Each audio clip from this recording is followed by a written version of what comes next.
right, we're here in Bauxite. Get right here at the start of the kickoff. Been a tough one tonight getting everything set up, but we did get everything working right here at the last moment. Here's the opening kickoff. The Pirates won a toss. They deferred to get the ball in the second half. It's a short kick fielded by number 20. He brings it up over the 35, 36-yard line. No. Yep, they're going to call it right on the 36-yard line. That was number 20, Jorge Acosta on the return. not on my roster, so we'll find that later for you. Number 33, Matthew Honeycutt. Number 21, Timothy Callens. 36 for Bauxite.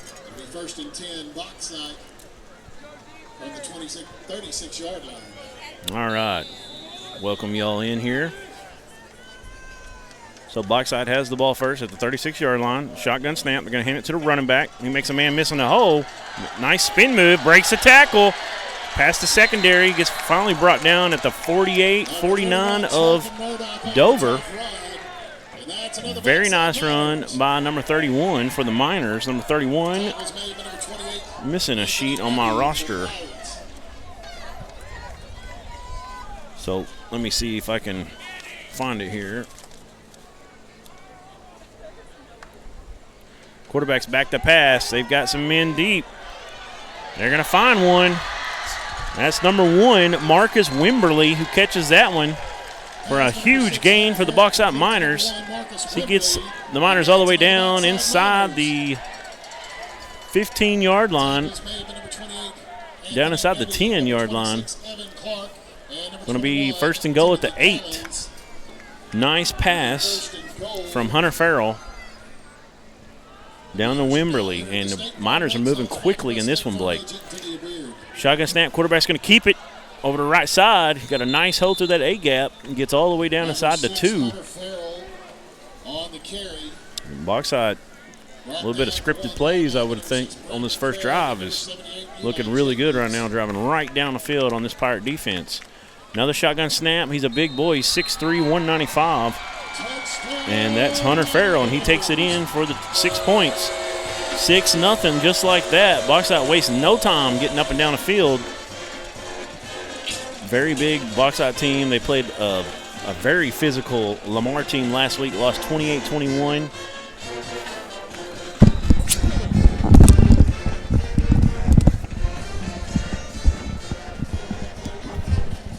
So extra point is on. It's going to be a little low, but it's good. Plenty of leg. That was number 52 that came in for the Miners. Mr. Jordan Young. And it's good, 7-0. We'll take a quick break. We'll be back in 30 seconds right here on Arkansas Sports Network. We see you. Your incredible potential and willpower set you apart.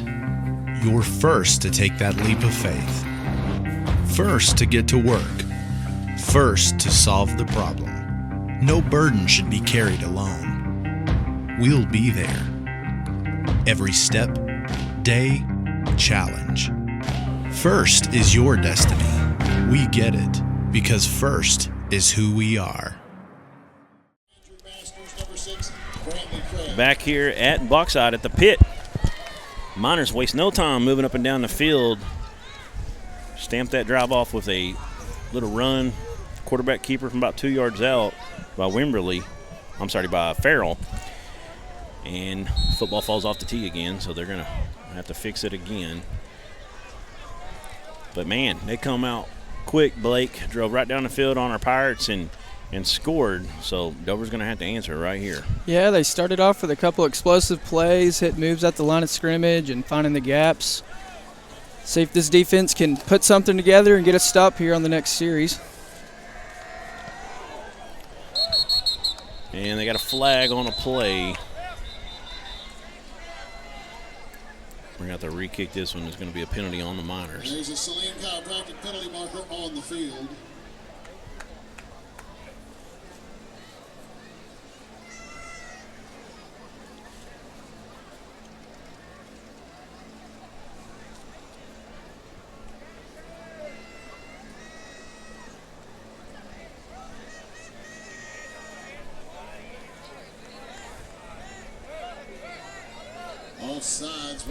Offsides on the Miners, so they're going to kick it now from the 35.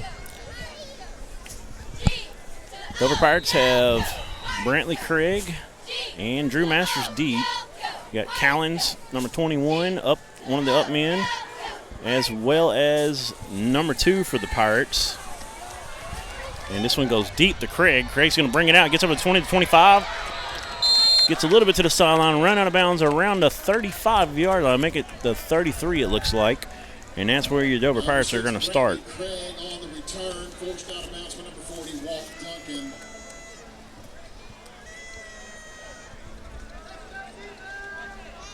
Number 2 we don't have on the roster for the Pirates. That's why I didn't remember him. Not sure who that is. We'll find out before this game is over. So here we come. Pirates. Shotgun formation. And a man in motion. It's a little throwback to the backside of screen. It's caught by, looks like Masters. He's going to get drugged down. He'll pick up a couple yards first. Should bring up about a second and about a long 7. Looks like the Pirates tried to send the minor defense in the opposite direction and dump it off for a little slip screen. Yeah, I mean, I like the play design right there. Definitely misdirection. Nice job, hit him with the screen. First play out of the gate. Trying to keep this defense off of them a little bit by setting them up with the screen right there. So here we go, 2nd and 7. Motion again by the H-back. This one to hand to Masters. He makes a man miss, but he's still going to be brought down in the backfield. Did a good job of trying to get what he could there. Couldn't quite get back to the original line of scrimmage, though. Should be a loss of about, they're going to mark it a loss of 2, which is going to bring up 3rd and 9. Number 38, Tyler Atkins. Number 11, Garrett Oliver. Number 51, Hunter McWilliams. It'll be 3rd and 9.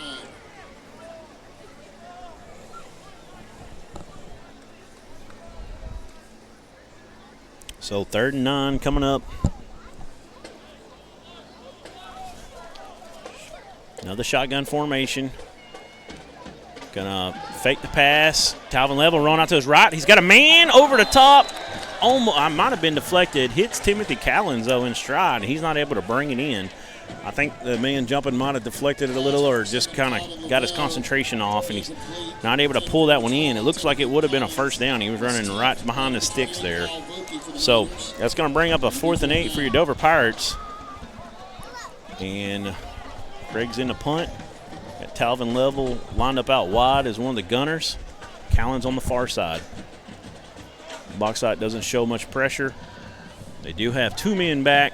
This punt's they're gonna let it bound. It's gonna take a sideways hop and finally roll towards Bauxite's way, or Dover's territory, I should say, and balls down, or Bauxite, that is Bauxite territory. Down at the 33, between the 32 and the 33-yard line. That's where Bauxite's gonna start this one. So pretty close to where they started that first drive. And that's a quick 3 and out for your Pirates. And they had an opportunity there on 3rd down to continue that drive. Couldn't pull it in. Yeah, those are plays we really want to get. You know, keep the offense on the field, keep our defense off. See the defense make a big stand here on this 1st and 10. So we've got 4 wide. I'm sorry. Had a man in motion there, and they're going to throw it out to him. Kind of a screen. Good tackle by Masters and company. They wrestle him down, but he does get a good first gain on 1st down. It's like a pickup of about 6. Bring up a short 2nd and 4. This Bauxite crew comes in with a very good quarterback. They've got 2 receivers with over 100-yard receiving game already this season. This is the handoff to number 2. It's a good job right there by the Pirates to hit them just short of the sticks. That was number 2, Noah Britton, on the carry. He was also the man that received that last reception. Kenny Ketcherside on the tackle. So Pirates get them in their first 3rd down. It's 3rd and a long 1, short 2. Couple men in motion. Quarterback's going to option it out. Little radar option. He's going to get the corner easily. He'll get the first down easily. He'll get into Dover Pirate territory down to about the 46-yard line. I think they're going to mark him at the 47-yard line. 1st and 10 for the Miners. So nice little play design right there. Call it a radar option. Kind of brought the man in motion and had that extension on it. And good job on the pitch. Get what he could. Boy, this minor team's pretty big. Look at this man in the slot, number 16 right here. It's a big old boy. We'll get his name here in just a second. Quarterback keeping this time. He reverses course. He's got a little bit of an angle. He's going to get there. 47-yard touchdown run by Mr. Hunter Farrell. And just like that, it's 13-0 Bauxite Miners early in this one. He's got a lot of speed, 6'3", 195. Pirates haven't seen a guy with the speed and size of him combined so far this year. He's a big guy. He can really sling it. He can throw it downfield. Obviously, he showed right there he's got some wheels on him. We're going to really have to look out for this guy tonight. This is my nephew played for Bauxite about 2 years ago. PAT's up and good, and graduated in, I want to say 19, right before COVID hit. And I was up here for a few games, and this is a really good Bauxite program. Back in the 90s, they were really rolling, and they had a few good years here recently, but they've been down the last couple years, I'd say, and not this year, man. They're looking a lot better. I'm impressed with what I've seen so far. Got a lot of size. They spread you out. They got a lot of formations, and they really spread you out, and they've got some playmakers in the middle there to hit you with some runs. Quarterback can keep it and get on the edge and do some things. It's going to put a lot of pressure on this Dover Pirate defense all night long. Pirates are going to have to score with them a little bit in this one. This is a game where you're going to have to score 30 to win tonight. Senior sponsors are Banana Graphics, Dickey's Barbecue, the Vokey family, and the Hensley family. Our coaches sponsors are CED. So we're getting ready for this kickoff. Phil Jones Got Craig back and Masters. You got Callens over on the far side as an up man. Trying to figure out who this number 2 is. I know Coach said that Matthew Honeycutt has been playing more offense this week with Renfro out. So I'm not sure if he changed his number. Craig does a good job hitting it up in there. That hole does close, though, and they get him down. But good hard run there by Brantley Craig to get what he could. Ball's going to be right short of the 30-yard. Well, knows the ball will be on the 30, and that's where your Pirates are going to start. They got to go 70 yards. There to make the tackle for the Miners, number 40, Walt Duncan. It'll be 1st and 10 for the Pirates from the 30-yard line.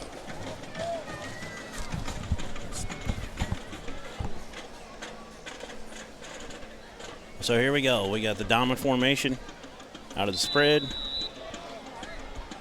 Bauxite showing a lot of different things, trying to make you think. The quarterback's going to keep it. That's level. He's got Callens. He also had him short. Kind of threw that one behind him. Got it into the hands of a Bauxite Miner. He drops it, though. So Pirates get lucky right there. That had some pick six looking, written all over it. Not bad play design. They set it up like they were going up the middle, and Bauxite closed in on the gap. He kind of hit a little bootleg, and they just couldn't get the connection there. Yeah, he had Callens open as well. A little bit deeper throw. He'd have to plant them feet and set. He was kind of moving. It was a design rollout. This time they're going to hand it to Masters. He does a great job with a little jump cut right at the hole. Bounces it outside. That's a nice pickup. It's going to bring up a 3rd and short for your Pirates.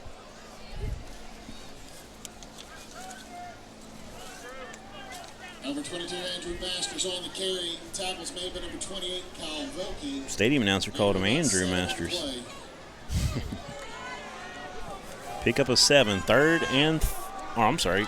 I got 3rd and 5 on the scoreboard, but it's 7. Third and 3.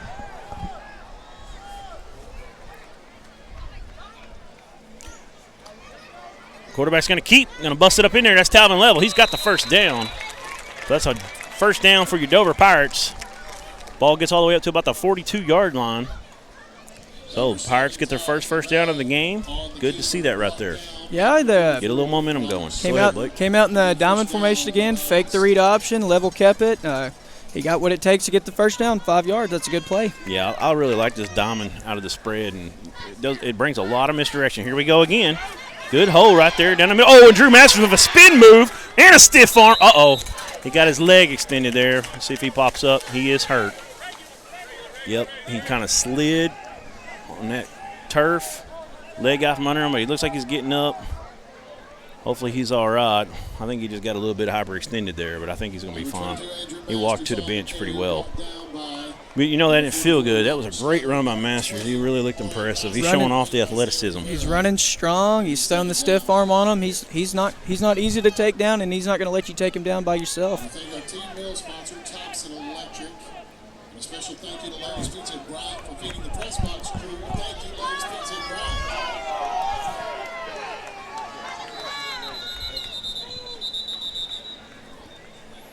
So we got a timeout, Dover. There's a Digby Law Firm timeout called by Dover. So we'll take one with them. We'll be back on ASN right after this. Home attitude, the Digby Law Firm. We see you. Your incredible potential and willpower set you apart. You're first to take that leap of faith. First to get to work. First to solve the problem. No burden should be carried alone. We'll be there. Every step, day, challenge. First is your destiny. We get it because first is who we are.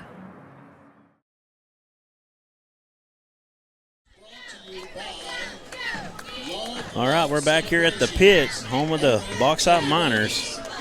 And the Pirates are driving. A little bit of confusion on that last play when Masters had to check out. They called a timeout. He's back in now. So here we go. Craig on the fake off the sweep. Level keeps it. Nice, good run right there. There's a flag in the backfield, though. It came after the whistle. I seen the Miner on top of the Pirate at that time, so I'm not sure I missed what might have happened if they're going to call holding. It is in the area of holding, but it looks like it might be on Bauxite. Let's see.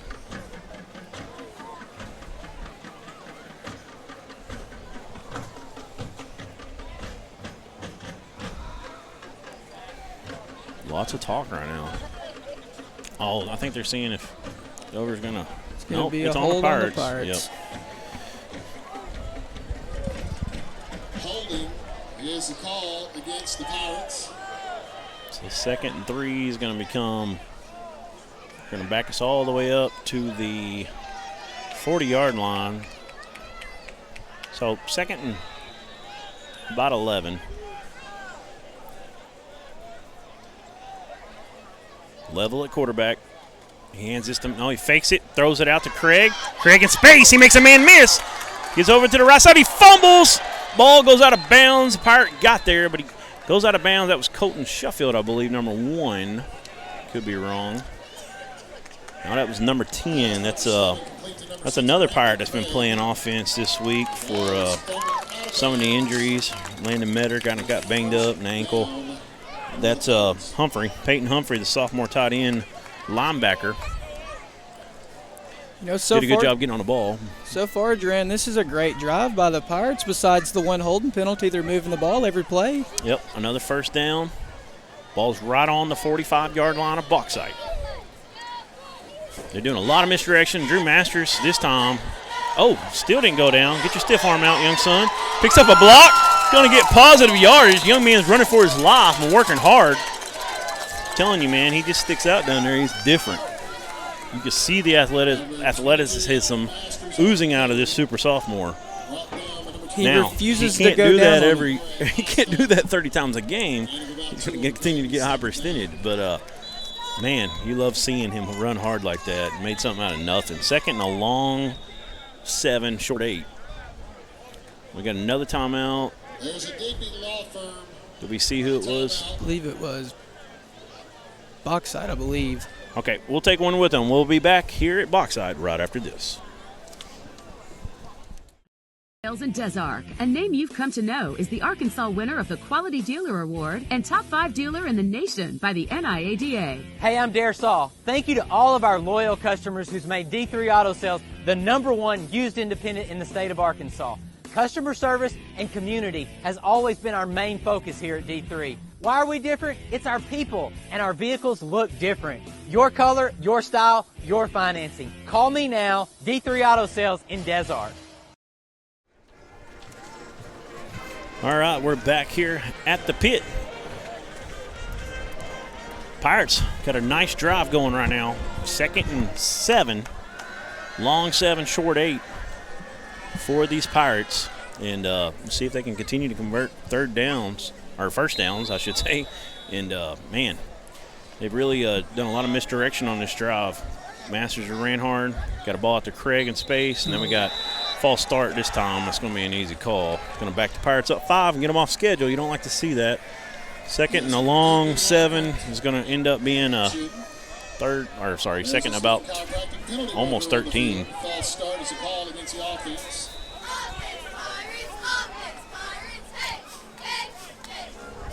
You know, the mentality you want to have, just next play.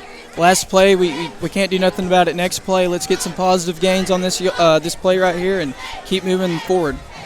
Yeah, the scoreboard's way off on the down, but they got second 11. Second 13, and that same screen. Oh, man, that was dangerous. The defensive end read it, was sitting there. He stayed home and played that ball about as good as he could have.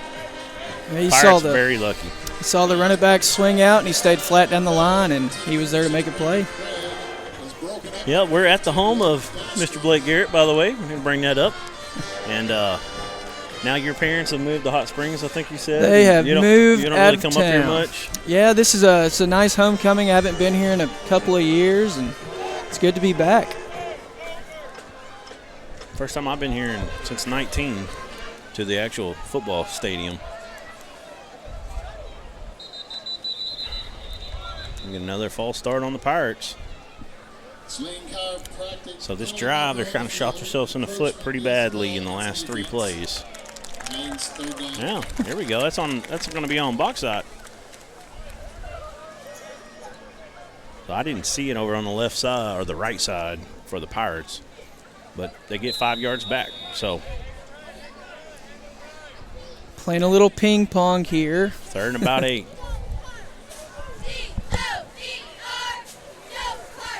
That helps. We'll take it. Masterson alongside level. Oh, a little stop and go. Craig, he threw a bullet. Couldn't get to it, and they're going to get a flag. Could be pass interference. Holding on to the receiver, some holding. I know that Craig kind of pushed off a little too, so interesting to see what they call here. Number 20, Jorge Acosta on the coverage.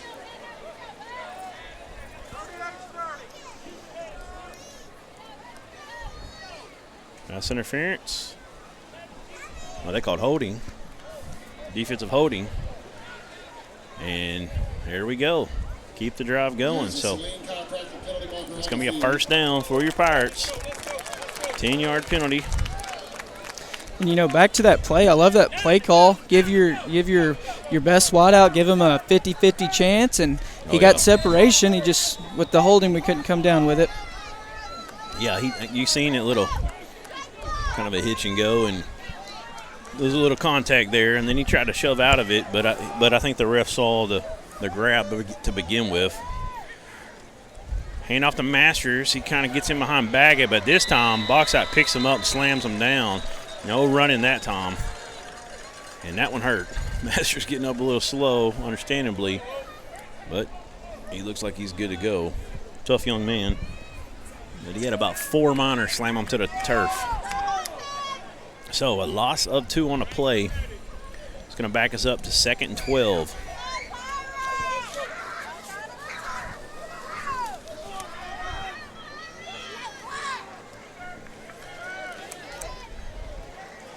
Get back to about the line of scrimmage. As a quarterback, kept it level. They're going to say he gained a yard that time. So it'll be 3rd and 11.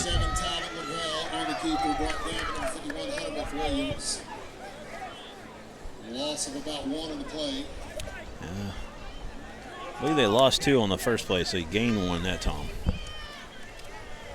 So back in the diamond formation. You got level back there. You got catcher side with that cast on his hand. That's why he hasn't been carrying the ball on offense. Drew Masters and Jacob Baggett back there. Masters is the tail in that diamond. They're going to fake it. Level's got it. He's going to have to set his feet and get rid of it. He's got a wide open Timothy Callens. He brings a wobbler down, and he's hit immediately. He's going to be right at the first down stick. It's going to be close, and they're going to give it to him on the original spot, which is correct. For that progression brought him back, and, man, number 15 for the Bauxite Miners, Logan Dahlstrom, 6'2", 235-pound tight end defensive end senior, come flying in there. Great job by Level to just hold his ground and throw that ball. He did have to get a little wobble to get it out so quick and get it over that hand, but Callens, who dropped one earlier, now brings one in, took a pop, and great job by the young man. Level, back to throw. That's kind of going to be intercepted. And right at the goal line, that's number 11. He's got the sideline. And if Evan Clark don't run him down, which I think he will if he don't pick up a block, it's going to be a horse collar. And they're going to add half the distance to the goal right at the 15. They might actually say 16, give it to him at the 1. It's going to be a 15-yard penalty on that horse collar. But great job by Evan Clark to save a touchdown. Don't want to see a play there. He wasn't trying to hurt the young man. He's just trying to dive out and get what he could. But that's why that penalty is in place for safety reasons. So I would expect a 15-yard penalty from the spot.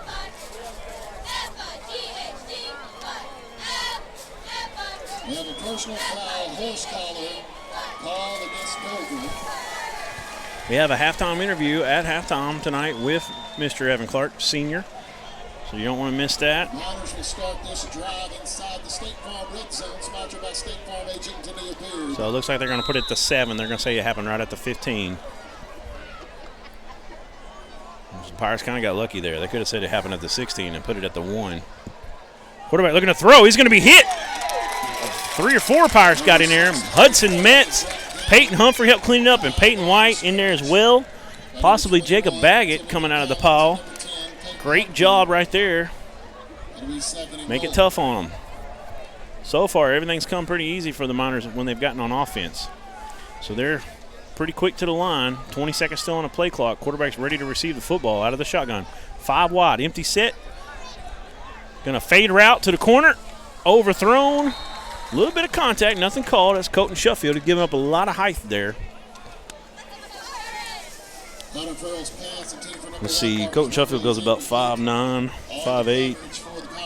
5'9" might be generous. And was that number one for the Miners? Excuse me. Marcus Swimberly. Yeah, he's 6'1", 170. So good job out Sheffield doing what he could there. 3rd and 10.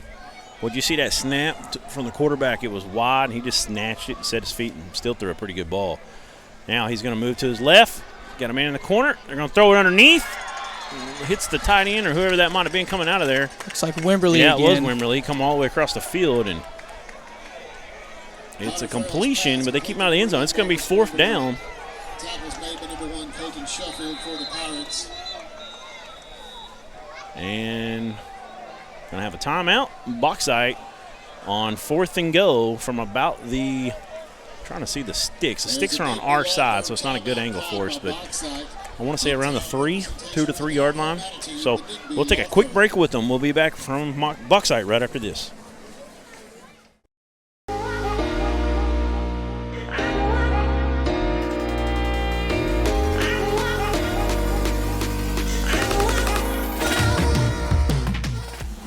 Let's go, Dr. K, let's go. Braces or Invisalign, let's go. Let's go, Dr. K, let's go. Trust her as your ortho, let's go. Let's go, Dr. K, let's go. All right, we're back at the pit, and your Pirates trying to stiffen after the about an 85-yard interception return. Got him down to the 15, and then the horse collar got him half the distance to the 7. But now it's 4th and go at the 3 yard line. They're going to quickly come out. They got Wimberly at quarterback and a little wildcat, and he goes right up the gut for the touchdown. He gets in, and it's 20-0 Bauxite Miners. And that was a tough play. We didn't talk about that interception. It's been kind of action-packed since, but Level was looking at Craig. He tried to kind of fade him back to the inside because of the coverage, or he didn't see the safety coming over, and the safety read it the whole way. It was kind of slow motion because I definitely, you could see it if you were looking the right. If you had the right eyes where we did, and you saw the safety looking right at it the whole way, he's able to grab it. I'm just proud of Evan Clark to run down there and make this tougher on him. They do end up scoring though, and 21-0 after the PAT was good. So 3:06 to go. We'll take about a 10-second break, and we'll be back right after this.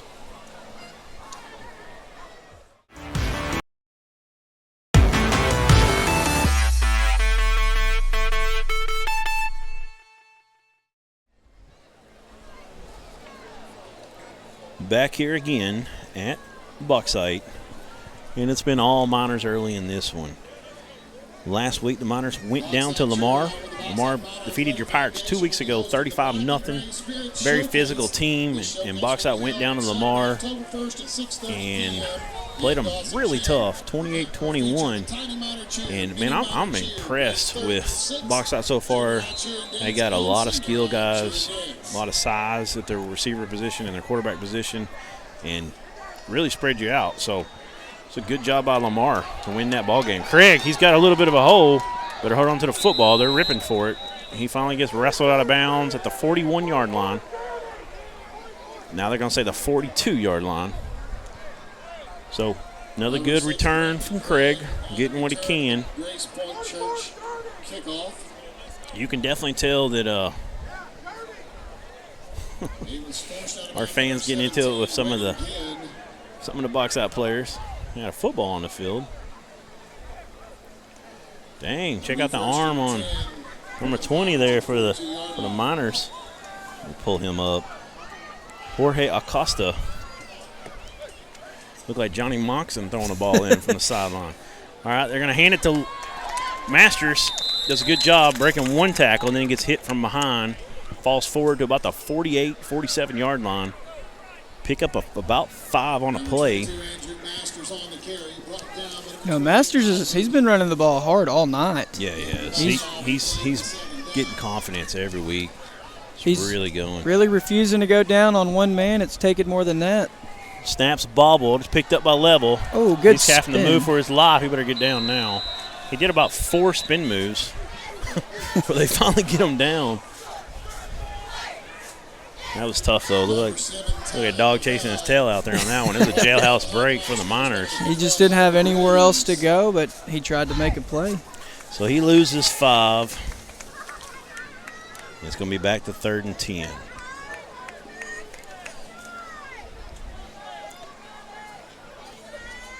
Got 4 wide receivers, balanced set.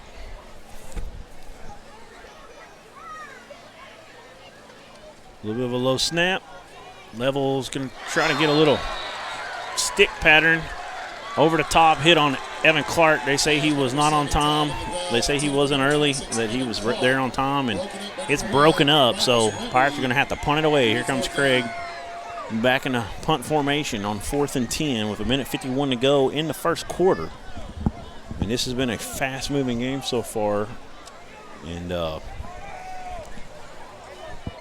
or slow-moving, depending on how your perspective is. But 21-0. Let's see if the Pirates can hold them on defense this time. Maybe we can get a muffed punt here. I'm going to hit this one right at him. He does muff it, and he gets back on it. And is that number 12 for the Pirates come flying in there? Or 21. That was 21, Timothy Callens. I got dyslexic on that one. He was kind of getting up from a flip. Yeah, he kept rotating on you, switching the 1 and 2 around. Right. He come flying in there. He wasn't able to break there when he missed it. Ball's on the 30. Bauxite Miners got to go 70 yards. We see Landon Menders down here on the sideline, number 3, in street clothes. Wearing cowboy boots, so I'm not sure if it's just the ankle or what, but now they're going to hand this one off. Number 2's got it. Oh, they're going to call a face mask. I'm not quite sure if he got the mask. It kind of looked like it. Yeah, I see what he saw. Doesn't surprise me that they called it. I seen his hand slip around it, but I'm not sure if he really got a hold of it well. Nonetheless, penalty. Oh, they waved it off? No? Never mind. I'm sorry.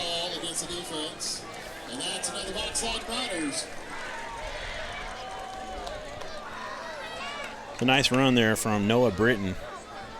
He's a junior, 5'9", 180 for the Miners, and he looks good running the football when he gets it in his hands. Yeah, he's strong. He's fast. Making a couple of moves tonight.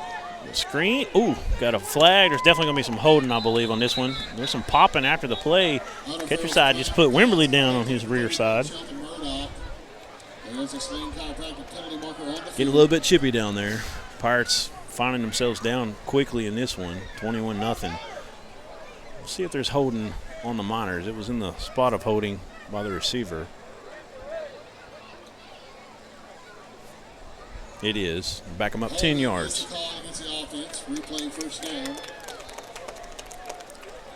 So 1st and 10 is going to turn into 1st and 20. You know, Jaran, watch Farrell to step back here and try to throw one up. 1st and 21, actually. Yeah, definitely. They've got a trips to the right, one wide to the left. They're going to hand it. It's a reverse. It's going to be a throwback. The quarterback's open. It's the Tom Brady Super Bowl. What was it, the Eagles? What was that guy's name? Nick Foles. That's right, Nick Foles. The Philly special. Yep. But it did not work on that play. Yep. Overthrew it. So, loss of down. 2nd and 21. 2nd and 21 for the Miners. So, this holding penalty has backed them up. Dover did a good job of getting back on that man that was open, the quarterback that time, and forced a tougher throw. So let's see if they can hold him here and get off the field.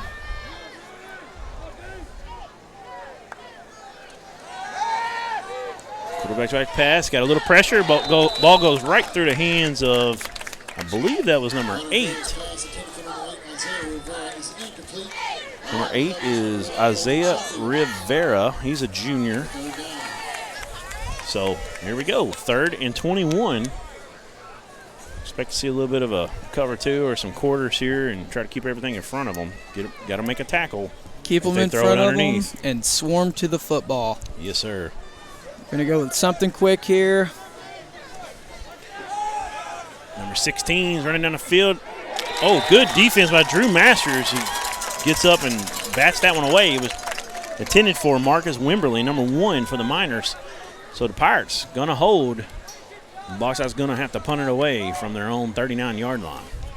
You know, props to the defense there. They really held strong, and they're picking it up. They're not giving it up so easy, fighting back. I really like what I saw there from the Pirates that past drive. We've got Drew Masters back deep. He's not that deep, though, so let's see what kind of punter Bauxite has and how this looks. He's going to kick it over his head, and he's going to let it bound. And it's going to take a good Bauxite roll all the way inside the 10, down to the 5, keeps rolling. Looks like about the 4-yard line. I kind of thought he was a little short there, a little shallow. You'd like to see him be able to fair catch that one and keep that ball from rolling another 10, 15 yards, whatever it did. So you learned a little bit right there what kind of a leg the punter for Bauxite has. I believe it was Farrell actually that kicked it off there. I believe so. You told me a moment ago that you had heard that Mr. Farrell, Hunter Farrell, the quarterback, number 6 for Bauxite, is committed to UA Monticello. He is committed to be a boll weevil. One of the greatest mascots you'll ever hear in the United States of America. I'm still not sure if I know what a boll weevil is. Here we go. If you're not from Farmtown, my dad's from Eastern Arkansas, so boll weevils get into your crops and ruin them. Oh, goodness. They try to get into your defense and ruin it, and they try to score a lot of points down in Monticello. Got a loss on a play on this one. Pirates are just tiptoeing the line back there now. Looks like they're at the 3-yard line. Oh, the 2-yard line. 2nd and 12. Levels in the shotgun. He's got Masters alongside him. Got 3 wide. We're not real high up in these stands. There's an H-back back there somewhere. I couldn't see him. Level's going to keep it. Come over to the left side. We got a flag. Ooh. He gets ripped down, though. Might have got 1 yard back. Let's see what this flag is. See if they decline it.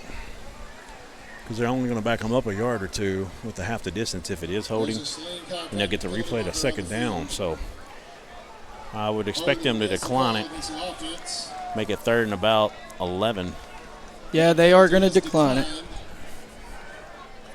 Man, the coach is smart.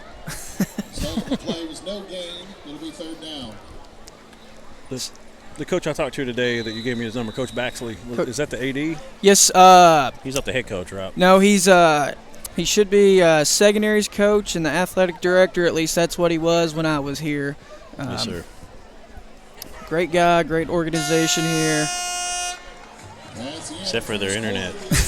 Yes. All right, that's the end of the first. 21-0. The Bauxite Miners taking a commanding lead early in this one, but your Pirates definitely moved the ball on that last drive. Let's see what they can do here on 3rd and long. We'll take a quick break. We'll be back on ASN right after this. There's a time of our lives when we need the help of legal services. Well, let Leah Jacobs at Heirloom Legal at 425 North Church Street in Atkins be your go-to when you are needing assistance. If you're needing a will or a trust, maybe you're helping an elder parent with Medicaid issues, or planning on opening a brand new business, maybe you have another legal need. Jacobs can help you plan your next step. That's Heirloom Legal, helping families build and protect their legacy through estate, elder, and business planning. Call 501-819-2553, and walk-ins are welcome.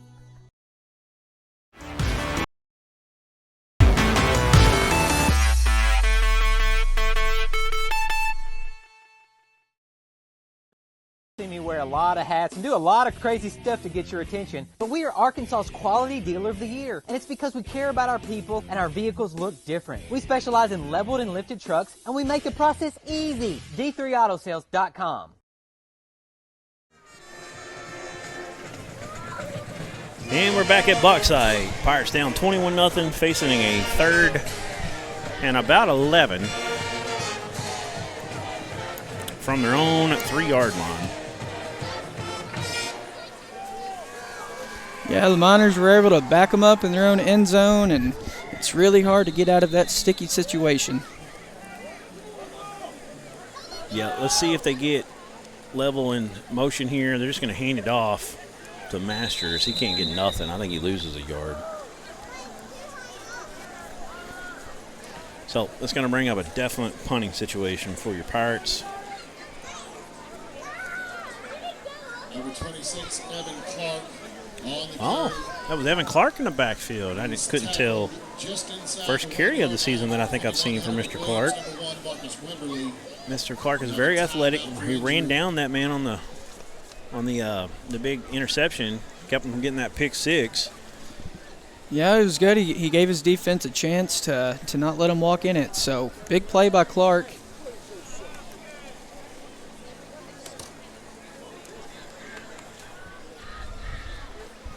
Got an injury timeout.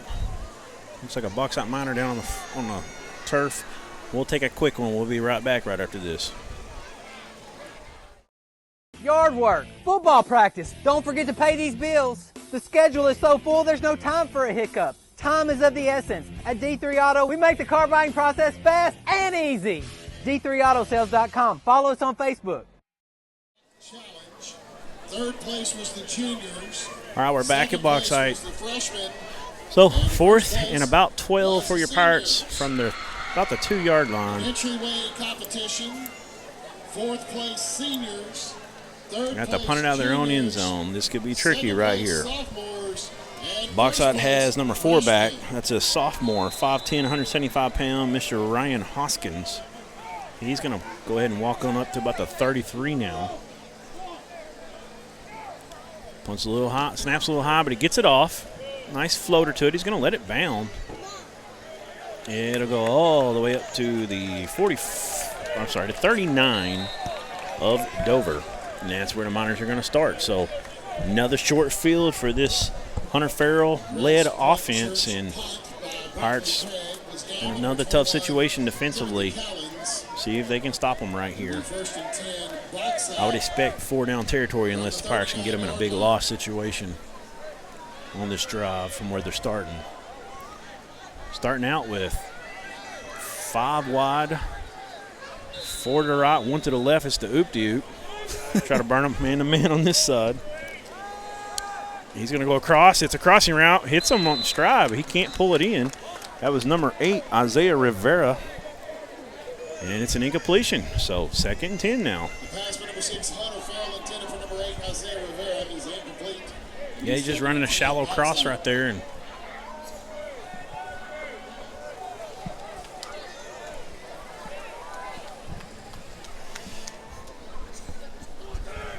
sorry about that. All right, here we go. Another empty set. Quarterback going to get hit this time. He's brought down by 2 Pirates.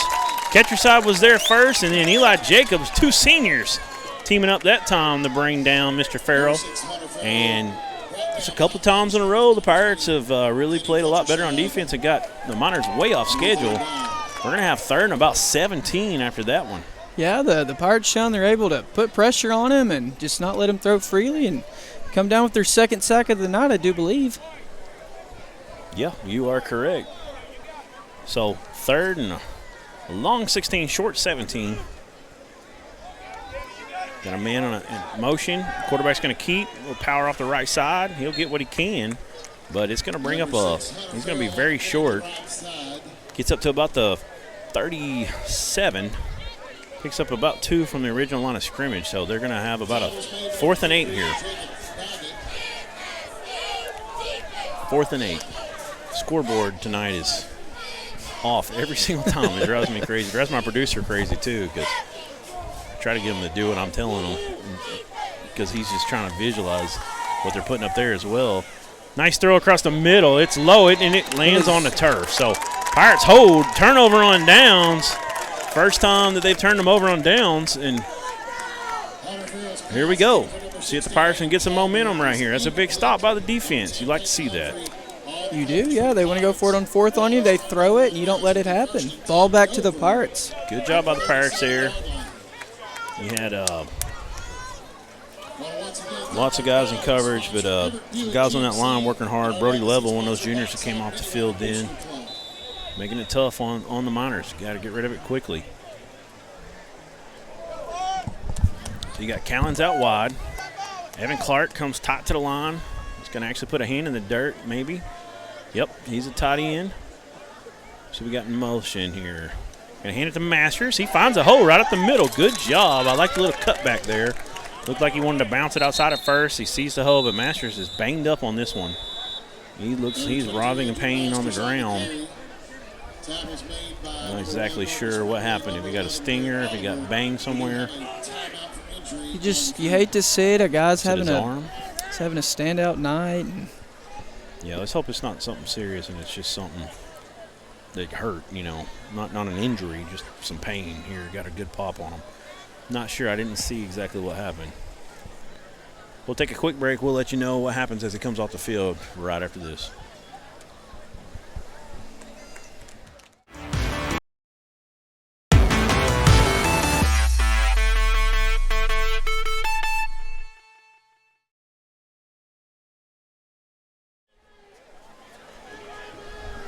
We're back. Well, he got off the field. He walked off on his own volition. He's holding his right shoulder. He is shaking his head like he's very upset about whatever it is. Grabbing the upper bicep area or the shoulder, under the shoulder pad. Let's hope it's not some kind of shoulder separation injury. So you got catcher side, who hasn't got to play tailback since he broke that hand. He gets his first handoff. He's grabbing it with his right hand. Makes a man miss. Shows some good footwork. Catcher side is great at that. And he's always been a bowling ball. He's hard to bring down. And if we can get him back healthy, able to carry the rock with Drew Masters and these other guys, I like seeing Evan Clark. I like Metters when he's not injured. I really like a lot of the weapons these Pirates have. And, of course, you've got some good wideouts to throw it to and some guys that you can bring on some jet sweeps like Callens and Colton Sheffield and Craig, of course. So we've got, and of course, Jacob Baggett plays a lot. 33's in there, and that's Honeycutt. So he's not number 2. I'm not sure who 2 is. Catcher side, he fakes it to him. Level gets it, kind of danced around a little bit that time, trying to find some blocking.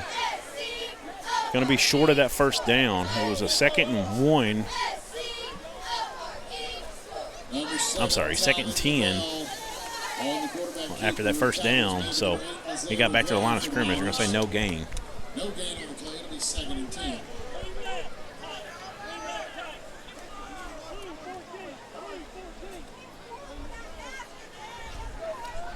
Here, Coach Hottinger calling in some plays. Honeycutt was in motion. They're going to give it the catcher side. It's a nice form tackle right there by number 15, who's been all over the field tonight for the Miners. That is senior Logan Dahlstrom. He was one of the men earlier tonight that Level had to get that ball over when he completed that pass to Callens to come flying in there. So 3rd and 8. I'm going to say 3rd and 9. Pick up a 1 on the play. Catcher side, they fake it. He's got to get rid of it. And he's going to be drugged down in the backfield. Great job that time by number 40, Walt Duncan, a 6'1 senior. And the Pirates going to be forced to punt again. They're going to back them all the way up for a loss of about 9 on the play. It'll be 4th and 19. Miners have 2 back to receive the punt.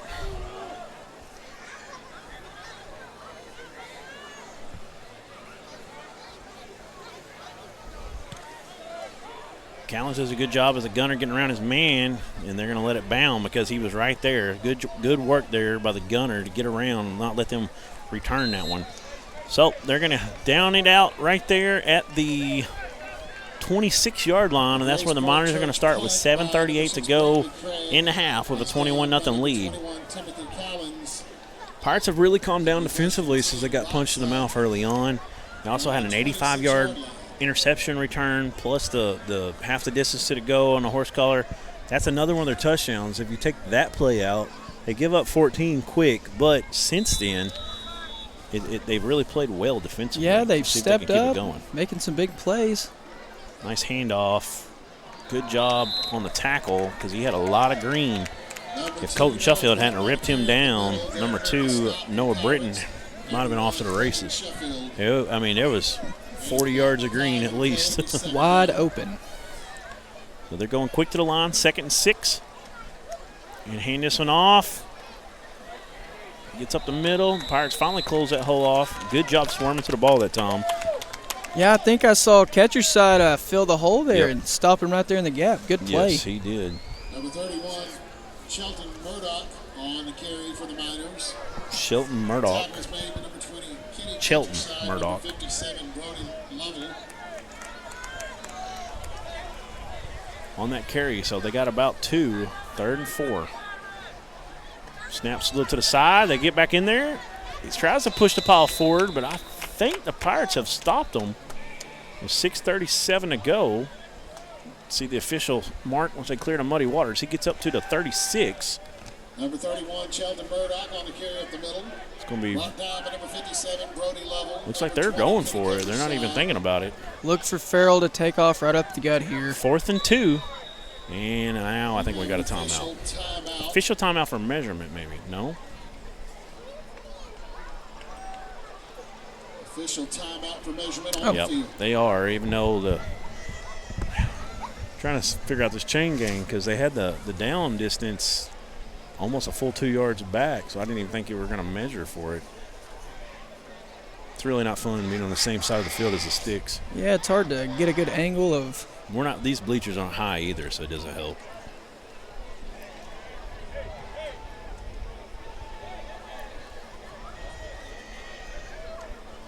He's stretching it out.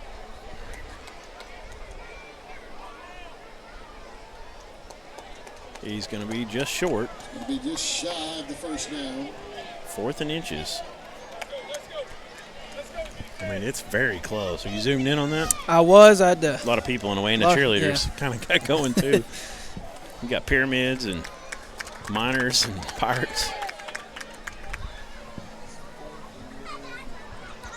So, let's see if Bauxite tries to draw the Pirates off sides, or they're really going to go for it.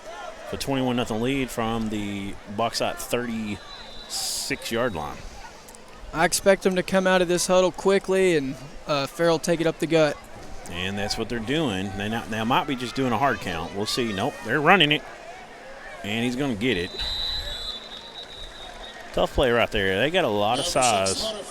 And that's a play where you really miss having a Gunnar Harmon who's got ejected against Lamar in the second quarter.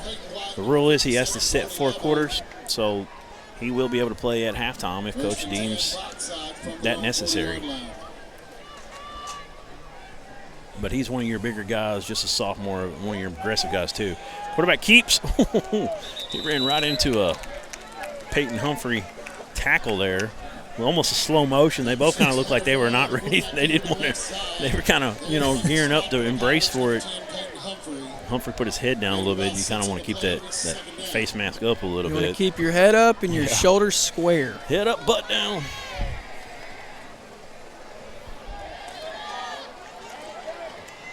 Another run. It's like Britton again. 3 tackles. He gets up to the 50. Drew Masters coming in on defense. There we go. Young man's all right. He looks like he's – did he have that elbow pad on before? I don't believe so. Looks like he got it wrapped up. Yeah, he was grabbing the bicep area, though, so I'm not – I guess he rubbed that elbow maybe on that turf. That turf will tear you up as well. It will. I know you know.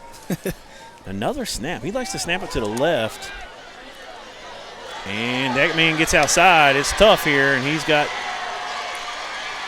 Coach Sheffield knocks him out of bounds right about the 5-yard line to save a touchdown. Miners are all looking at the sideline. They are ready to go. They want the play call.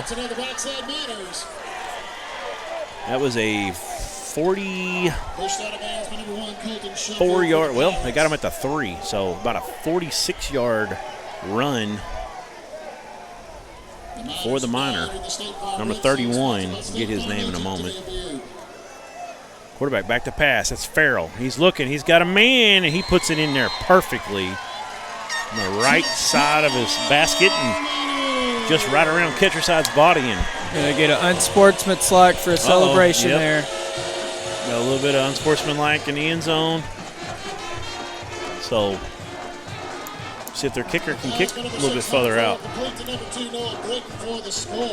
But after the first 2 drives.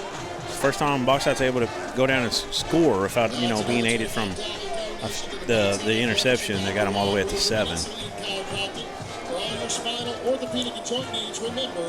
see if they're going to kick it here.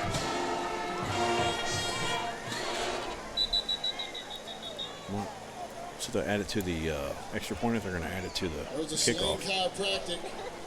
Penalty marker on the field. Unsportsmanlike conduct was the call against the Miners.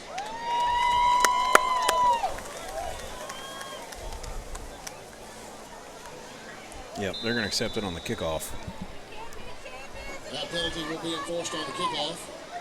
So, it's going to be a normal PAT. Number 52 in there for Bauxite. Jordan Young kicks a hard line drive. That was no good, though. It's going to be wide, so 27-0 with 5:11 to go. Pirates going to have to find some offense right here. Need to suck it up, drive down the field, and stick one in the end zone for half. We're going to take a 10-second break. We'll be back right after this on ASN. On the T-shirts, 4th place went to the sophomores. 3rd place freshman.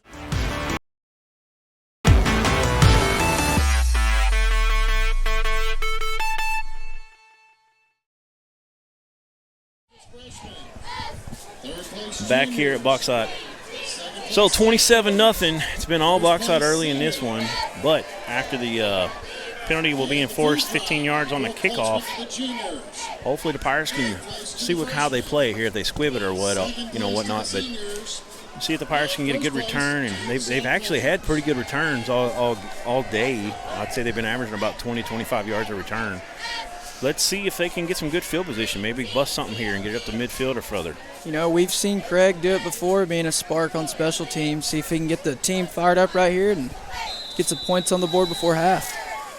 Junior Matt Crocker in the game. Hasn't played a whole lot since his hip injury last offseason, I believe. And this one's going to be short. Callens hits him in the hands. He picks up the 30, 35. Going to get blown up eventually, though, at the 27-yard line. He's going to pick up about 37. Picks up about 7 on the return. And that's where the Pirates will start. About 63 yards out. 5:05 in the half. Let's see if we can drive down the field and get in the end zone. It'd be really big going into halftime. You're going to get the ball first as well at half, so it could be really big here. Need a good drive. It's good news for the fans back at home once again. Drew Masters is back out there. Yep. Definitely great to see one of your top playmakers back out there, and just a sophomore, man. It's going to be fun to watch him the next 2 years and the rest of this season as well. Pirates going to be careful there on that motion. Kind of lean lean forward there at the end. Masters carries this one, pickup of about 3.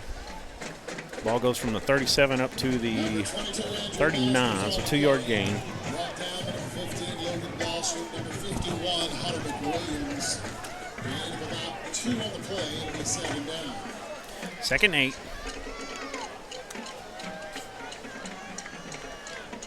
Shotgun, Masters to the right. Honeycutt is the H-back.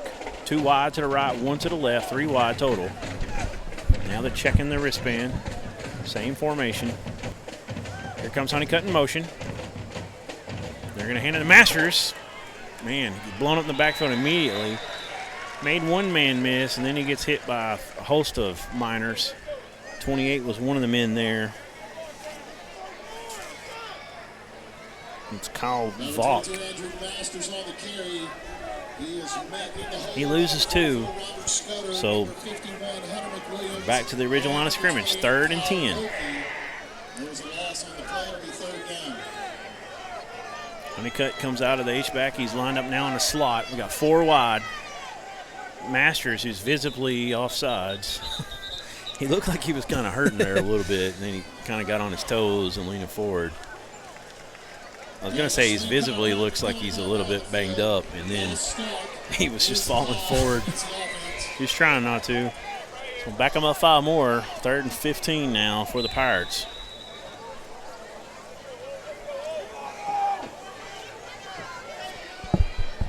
Bauxite running looks like quarters.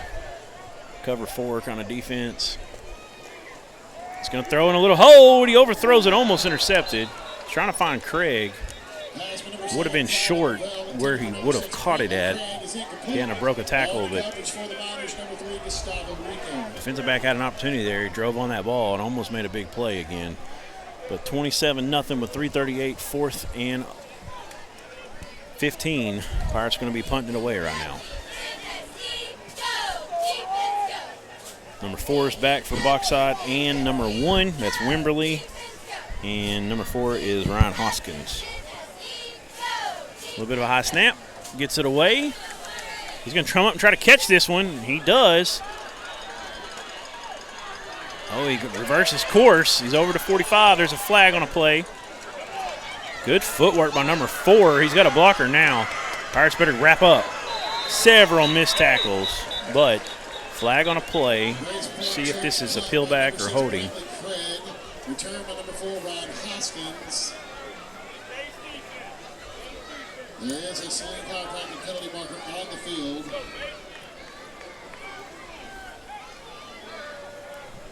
It's kind of nice being so close to the Dover sideline, though. You can hear a lot of what the coaches are saying. Yeah. We're going out in base defense. CJ, go. See what I'm talking about? We get, on the spot substitutions. We know everything right now. It's basically like we're on the field with them at this point.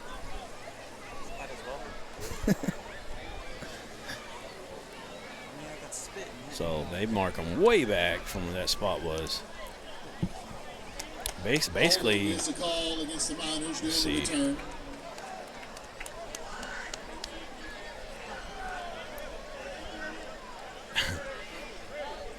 All the way back to the 41. I think he fielded it around the 35. So, it almost negated the entire return. So here we go. I know these Miners are going to try to spread you out and go down the field and score here with 3:20 to go. This offense, you could tell, they're ready to run. They high snap. Farrell pulls it down. He rolls to his right, throws it out. Would have been an impressive throw if he'd have hit that one. But wide of his target, trying to hit number 40. I'm sorry, number 16, Palmer. So Bauxite's done that quite a bit. They throw a lot on first down, and Dover's done a lot of here lately, except for the last drive. They've done a good job of getting them in an incompletion, getting them in a lot of 2nd and 10s. I'd say 3 out of the last 4 drives, the Pirates have done that. Quarterback rolls to his right again. Oh, there was holding, nothing called. Metz was getting grabbed by his jersey. Hunter Farrell's pass complete to number 8. I said Metz. That might have been 57. It might have been Brody Lovell. It was either him or Metz. I see Metz in there as well. Took my eyes off after the throw, but 2nd and 10. I'm sorry, 3rd and 10 now. We got spread somebody 'em wide out. right. Nobody's on him. Sheffield's going to have to get him. It's going to be a jet sweep. He's out the block. Oh, that might be a horse collar. No call. Put your hands down, Kenny. Don't draw any attention. He's like, I got one hand. I'm in a cast. Casually walk away from it. Nothing happened. So it's kind of like the I remember when the old coach for the Cowboys that had won a Super Bowl with the Giants. I can't think of his name right now. You know what I'm talking about? Jimmy Johnson? No. Oh, Interception! Hudson Metz! Let's go. Look at him run. About 185 pounds. He gets all the way down inside the 15, real close to the 10-yard line. Read that play perfectly in just a burst of speed. I mean, he looked about as fast as he was last year, and he's 40, 50 pounds heavier now. Huge Impressive. for the Pirates. Yeah. So he gets down to the 13-yard line. And the Pirates get the ball first. Let's see if we can get this thing in the end zone and make this a football game again. If we can come out of half and score on top of it. But let's get this one first. We got a timeout. Dover, I believe. Nope, timeout Bauxite. As they set up what they want to do defensively. We'll take a quick break. We'll be back right after this. All right, more homecoming week results. On the dress-up days. Of our lives when we need the help of legal services. Well, let Leah Jacobs at Heirloom Legal at 425 North Church Street in Atkins be your go-to when you are needing assistance. If you're needing a will or a trust, maybe you're helping an elder parent with Medicaid issues, or planning on opening a brand new business, maybe you have another legal need. Jacobs can help you plan your next step. That's Heirloom Legal, helping families build and protect their legacy through estate, elder, and business planning. Call 501-819-2553, and walk-ins are welcome. 4th place sophomores. All right, huge turnover by the Dover Pirates. Hudson Metz picked that one off and took it back into the 13. And here we go, 1st and 10 from the 13. Level gets it, hands it to Masters. He's going to be hit right at the original line of scrimmage. Number 51, Hannah McWilliams on the tackle. And looks like Masters. hard to see from this end where we're at. We're on about the 35-yard line on the opposite end. Again, another hard run by Masters. He didn't, he got a couple there. Two, yeah. So I think we're on the 11. Looks like 2nd 8 at the 11. He's doing what he can, but he ain't getting much secondary blocking at all. Miners are doing a great job of scraping their linebackers and getting inside.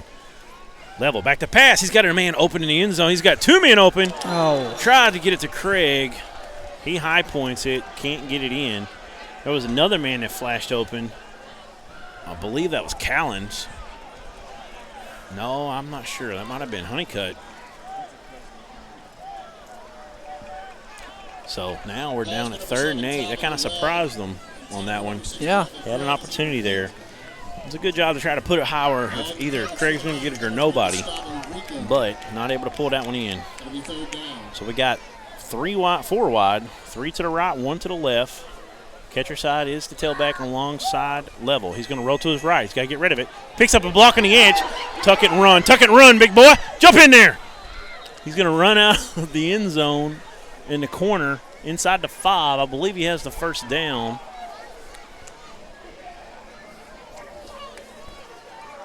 Number 7, Talvin Lavelle. It is a first down. It's going to be 1st and goal for your Pirates. Great play by Talvin Level. Tuck the ball and take off. I thought he was going to go Tim Tebow or K.J. Jefferson and just catapult himself in, but he ran out of bounds. But he knew he had that first down. That's big. Yeah, he's showing he's got some legs on him. He can run too, Oh, yeah. Remember that big run he ripped off against Westside in the opener in the second half? Got pulled down on about the 8-yard line. Looks like we're at the 3-yard. Well, they're going to say 4 on a scoreboard. 2nd and go at the 4. And we got a false start on the Pirates. That is tough right there. Back him up 5 yards, make it 1st and 9 now. First and goal at the 9. Those are the kind of things they try to eliminate. shooting yourself in the foot there.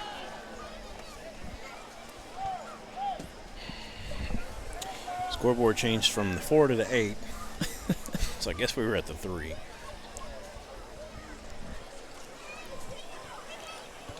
I'm about to climb up on these bars back here so I can see better. First and goal at the 8-yard line.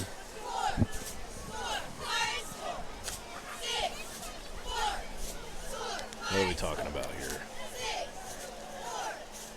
Trying to reset the clock. Pirates got 4 wide, and they've got Honeycutt way split out to the left. He's on the numbers. Level hands it to Masters. Masters makes a man miss and drags down inside the 5. Clock's rolling. Minute 28. Minute 23. You know, the good for the Pirates, they don't really need to be in a rush here. There's no problem here in draining some of this clock out. Second goal about the 4-yard line. Gonna get, hands it off, or he fakes it to Masters. Level's trying to run. He breaks a tackle. He's in. No official mark. Now we do. Touchdown, Dover Pirates. Calvin Level brings it in. 27-6. Let's see if the Pirates can convert. I think I got excited there. My producer was trying to say I was in front of the camera. I think we're good because he was zoomed. I got lucky. We were wide there. I would have got my arms in the way, but threw me off there a little bit, Aaron Powers. But 27-6, minute 04. But here's the other thing. Got to hold them. With a minute 04, we do have to hold them. Bauxite offense can score quickly. Level's going to keep it again. Breaks one tackle, tries to truck in, but he can't get there. It's going to be short. It's going to be 27-6. So here we go. Kickoff team getting ready to come in with a minute 04 to go. It would be big if the Pirates can hold them, get them off the field, and get in the halftime knowing they're going to get the ball coming back out for the second half. I want to talk about our sponsors real quickly. This is going to be a Dr. K kickoff. Dr. K orthodontist. If you have any orthodontist needs, go see them in Russellville. Big supporter this season of the Arkansas Sports Network and all of our local teams and our Arkansas Sports Network Game of the Week, which the Game of the Week boys are in Elkins tonight. Got a big game with Rabbit and Elkins, and I was able to join them last week. The Pirates were off, and we were down at Boonville as Harding Academy came to town to play the Boonville Bearcats. And, man, Harding Academy is for real. They've won back-to-back state championships in 3A, but they've moved them up to 4A. But I'm telling you, they ain't missing a beat. And they're playing Stuttgart tonight in a huge game. That might decide who wins that conference. It's definitely going to decide who wins that conference. But yeah, they look sharp against Boonville. Yeah, they did. But tonight, if you want to check out that Rabbit and Atkins, you can on the Arkansas Sportsnet Game of the Week, where you can always go to YouTube and find that, or Facebook and see the replays. Had another muff situation there. Bauxite able to get onto it.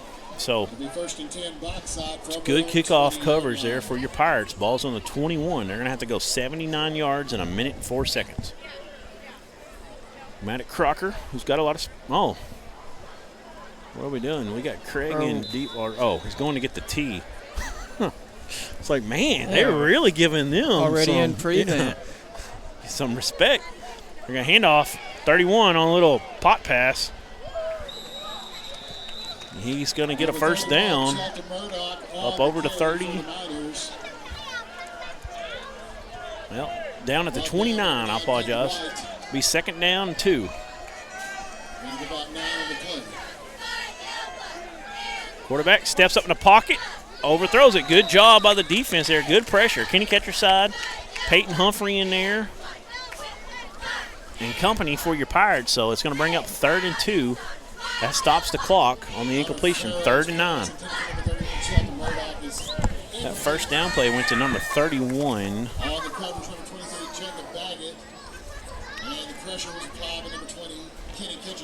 Get his name here at halftime. Looks like they got trips to the left, but now they're some confusion in the Bauxite backfield. 9 on the play clock. It's not basketball season yet. They're going to have to get rid of it. There's 3. They still got men in motion. And that's it. They're going to get a penalty unless they got a timeout. Yep, false start. So back them up 5 more. So 3rd and 2 turns into 3rd and 7. So an easy quarterback power play like that now kind of becomes a tougher call.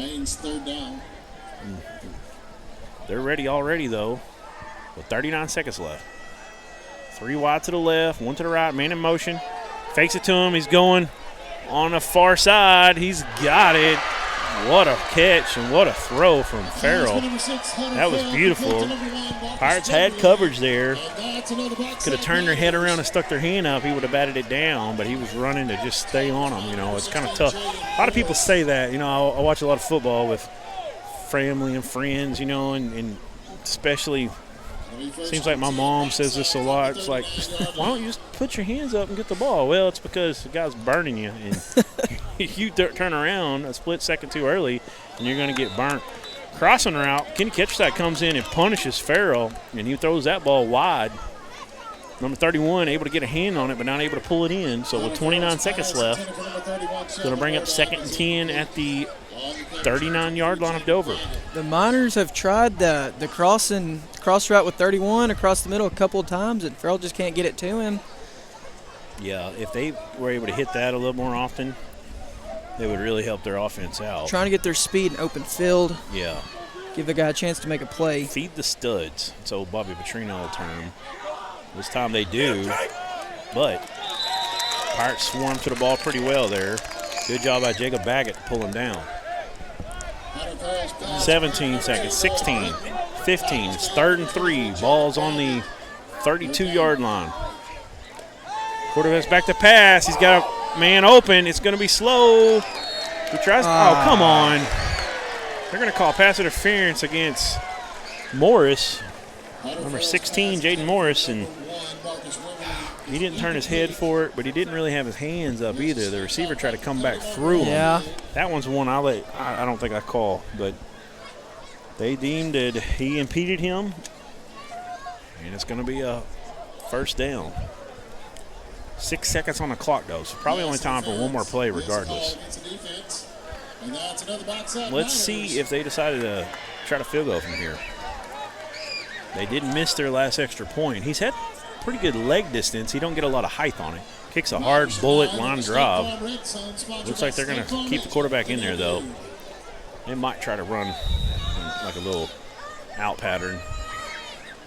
I might be looking here for them to Go ahead. drop back and throw it up to Wimberly on the outside. Yeah, number 1 over there on the far side. They got trips to the left. Got 5 wide. He's looking left the whole time. Up the seam, it's overthrown. But they're going to stop the clock with 1 tick left, so he'll get to do it one more time. Good defense that time by the Pirates. They've been going back to Wimberly just constantly. I feel like the coaches kind of tried to throw one away from them that time because Dover kind of knows where you're going. You know, don't mean we can stop it because he caught one and we got pass interference on one, but I see what they're doing there. They got 5 wide again. Trips to the right this time. They kind of flipped the formation. Pirates look like they're in cover 2. Wow, they're going to throw it short, and he's going to fall down right there, and that's the end of the first half, 27-6. So your Pirates have an opportunity to come out here after the rearing their neck right there and holding these Bauxite Miners. Couldn't get down the field in a minute 04. They're going to have a chance to come out here and steal more momentum back. So you feel a lot better going in the halftime this way with what you've seen over the last 7-8 minutes of this game. We'll take a quick break. We'll come back with a little bit of halftime analysis right after this on ASN. We have a tie for 2nd place. Of our lives when we need the help of legal services. We'll let Leah Jacobs at Heirloom Legal at 425 North Church Street in Atkins be your go-to when you are needing assistance. If you're needing a will or a trust, maybe you're helping an elder parent with Medicaid issues, or planning on opening a brand new business, maybe you have another legal need. Jacobs can help you plan your next step. That's Heirloom Legal, helping families build and protect their legacy through estate, elder, and business planning. Call 501-819-2553, and walk-ins are welcome.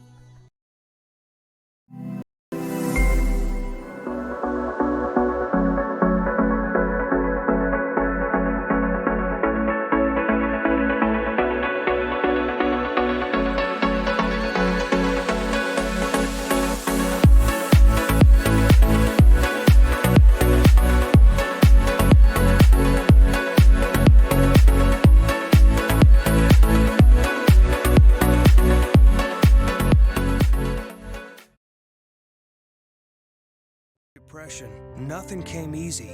But with just 5 cents, an old truck, and a load of hay, John Tyson and his family found a way to deliver quality chicken to other hardworking people. Today, Tyson continues to find new ways to help put a chicken in every pot. Because people deserve farm-raised chicken of the highest quality. At Tyson, we remain committed to this simple promise: to always keep it real, to always keep it Tyson. We understand an upside-down world. We understand a rogue virus, 0 jobs, and stratospheric tuition. But they're writing us off before we get to the starting line. A stalled generation? Not so fast. Who do you think is gonna fix all this? We will. We will, because our future is the future. Because the life we have chosen has prepared us for this moment in history. So we're going to build bridges and hospitals in a day. We're going to save families from disaster and feed those left in the cold. We're going to do all this and more because we have an appointment with destiny. We invite you to join us. The next greatest generation is now.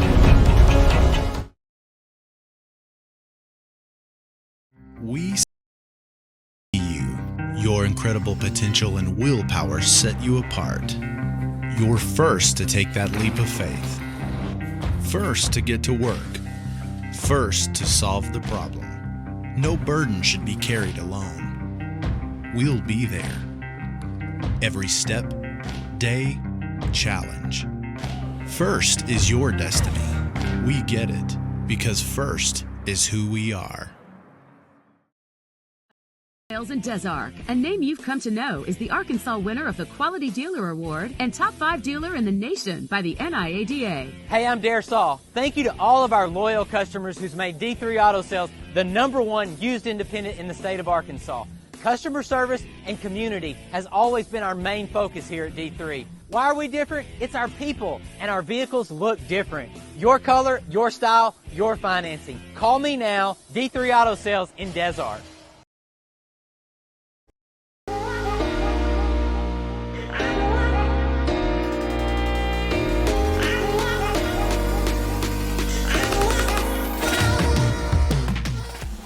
Let's go, Dr. K, let's go. Braces are Invisalign, let's go. Let's go, Dr. K, let's go. Trust her as your ortho, let's go.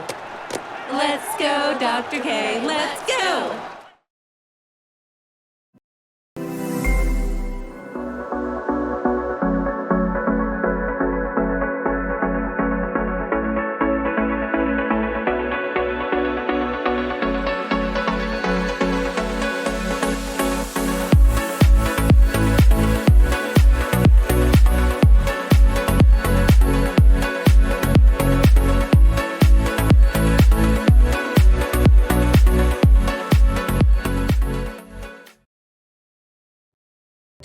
Nothing came easy, but with just 5 cents, an old truck, and a load of hay, John Tyson and his family found a way to deliver quality chicken to other hardworking people.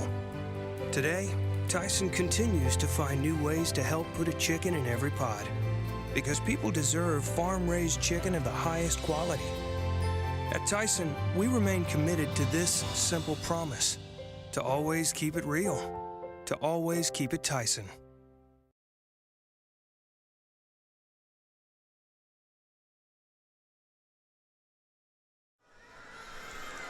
We're back at Bauxite, and they just announced we're about to get Rick rogue, so we'll try to talk over this a little bit. Rick Astley, something about they were proud of him doing this in 1987. But a little bit of halftime stats. It's Bauxite come out early, drove right down the field, scored 7-0, got the ball back, and went down again, scored. It was 14-0 pretty quick in this one. After that, Pirates kind of held Bauxite a couple times. Pirates finally got their best drive of the game at that point. Drove down the field, but Talvin Level was picked off at about the 1-yard line. and ran all the way back to the 15. He was brought down by Evan Clark, and there was a half the distance to go. A horse collar on the way he brought him down. He was just trying to dive out and save him from scoring. Set him up at the 7, and they ended up scoring. Made it 20-0 or 21-0, and then Pirates came back, kind of went back and forth a little bit, and not able to do much, but Miners ended up scoring again after the Pirates had held them 2 or 3 drives in a row. They'd really settled in. Made it 27-0 after the missed extra point. Pirates then get the ball after a Hudson Metz interception. Great play by Mr. Metz, the junior, and showed off some wheels too, getting down the field. Got them set up on a nice short. I think they were at the 13 at that point, and Talvin Level had some scrambles, got into the end zone finally from about 3 yards out. Put the Pirates on the board, 27-6. There was a minute 04 left at that point, and the Miners had an opportunity to drive down the field. They basically run a 2-minute offense anyways all day long. They hurry up to the line. That's their forte. They have speed. Yeah, they got speed. They got size. Mr. Aaron Powers on the mic with me right here at the halftime report. Hello, hello. And they threw it out to Wimberly a couple times. Got a pass interference call. They drove all the way down inside the 15, 20-yard line, and the Pirates were able to hold, though, finally. Back-to-back plays. Kept them out. So 27-6. We got about 13 minutes left in the half. Pirates will have the ball. They they won a toss. They deferred. So they get the ball, and let's see if we can get back-to-back scores here and really tighten this ball game up. But they definitely helped themselves out in the first quarter was terrible, just to be honest. Right. Second quarter, they really settled in and played a lot better football. But that's why you got to play 4 quarters. But Pirates did kind of get some momentum. Let's see if they can come out here and add to it and try to make this a ball game again. That's about all we got for half. We're going to take an extended break. We'll be back in about 12:25 now. We'll get you all to second half action. What were you going to say? Yeah, we have those interviews. Oh, yeah, that's right. Let's kick those in. Players right interview now. and a coach's interview. Yeah, we're going to get you Coach Cox. Coach Cox and Evan Clark. Glad you brought that up. Which one you want first? Let's go with Coach Cox. All right. Everybody, I'd like to welcome Coach Will Cox on our pregame show today. Coach Cox started out 2-0 this year. 2 weeks ago, we had a bye week. We had a loss to Lamar, a tough one, 35-0 at home. Talk to us about what happened in that game, what y'all learned from it. Yeah, Lamar's a good football team. They're a physical team. They're a senior-led team, and they outplayed us and outcoached us, and it was a hard-fought game, and our kids competed, but we just came up short, and that's a good Lamar team. That's they went to the third round of the playoffs last year for a reason, and they had a lot coming back. So. Yes, sir. Yeah, they're definitely. That's the most physical Lamar team I've seen in several years, at least 3 or 4 years back. And they've had every year they're physical, but that team is extremely physical, and they do it up front. And so I'm sure y'all learned something from that. I know we took some injuries in that game. Yeah. So moving forward, y'all got a game plan. We've got a big game with Bauxite tonight. Bauxite played at Lamar last week. It was a close game, 28-21. Bauxite falls to 2-2 on the year. Talk to us about what y'all are looking at with Bauxite and what y'all have to do to get keys to your victory, pretty much. Yeah, Bauxite's a talented team. They've got really talented skill positions. They've got a really talented senior quarterback, 6'3", 200-pound kid that can sling it, and he's a hard runner. And then they've got some really good receivers. They've had 2 different receivers that have had over 100-yard receiving games so far this year. They're going to get in about 1,000 different formations, line up with all sorts of motions, do a bunch of different stuff. They've got kind of a base package of stuff they'll run, but they'll run out a bunch of formations. And defensively, they're going to keep giving you different looks. They're going to bring pressure from all over.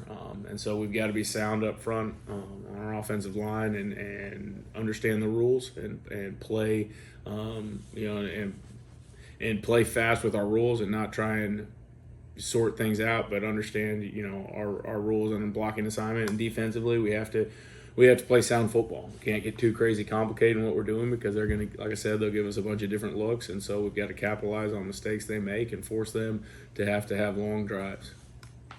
Yes, sir. First time going to Bauxite since they moved into the conference, and it's going to be a tough one there at the pit. Talk to us a little bit about you had a bunch of injuries or a couple injuries in that game against Lamar.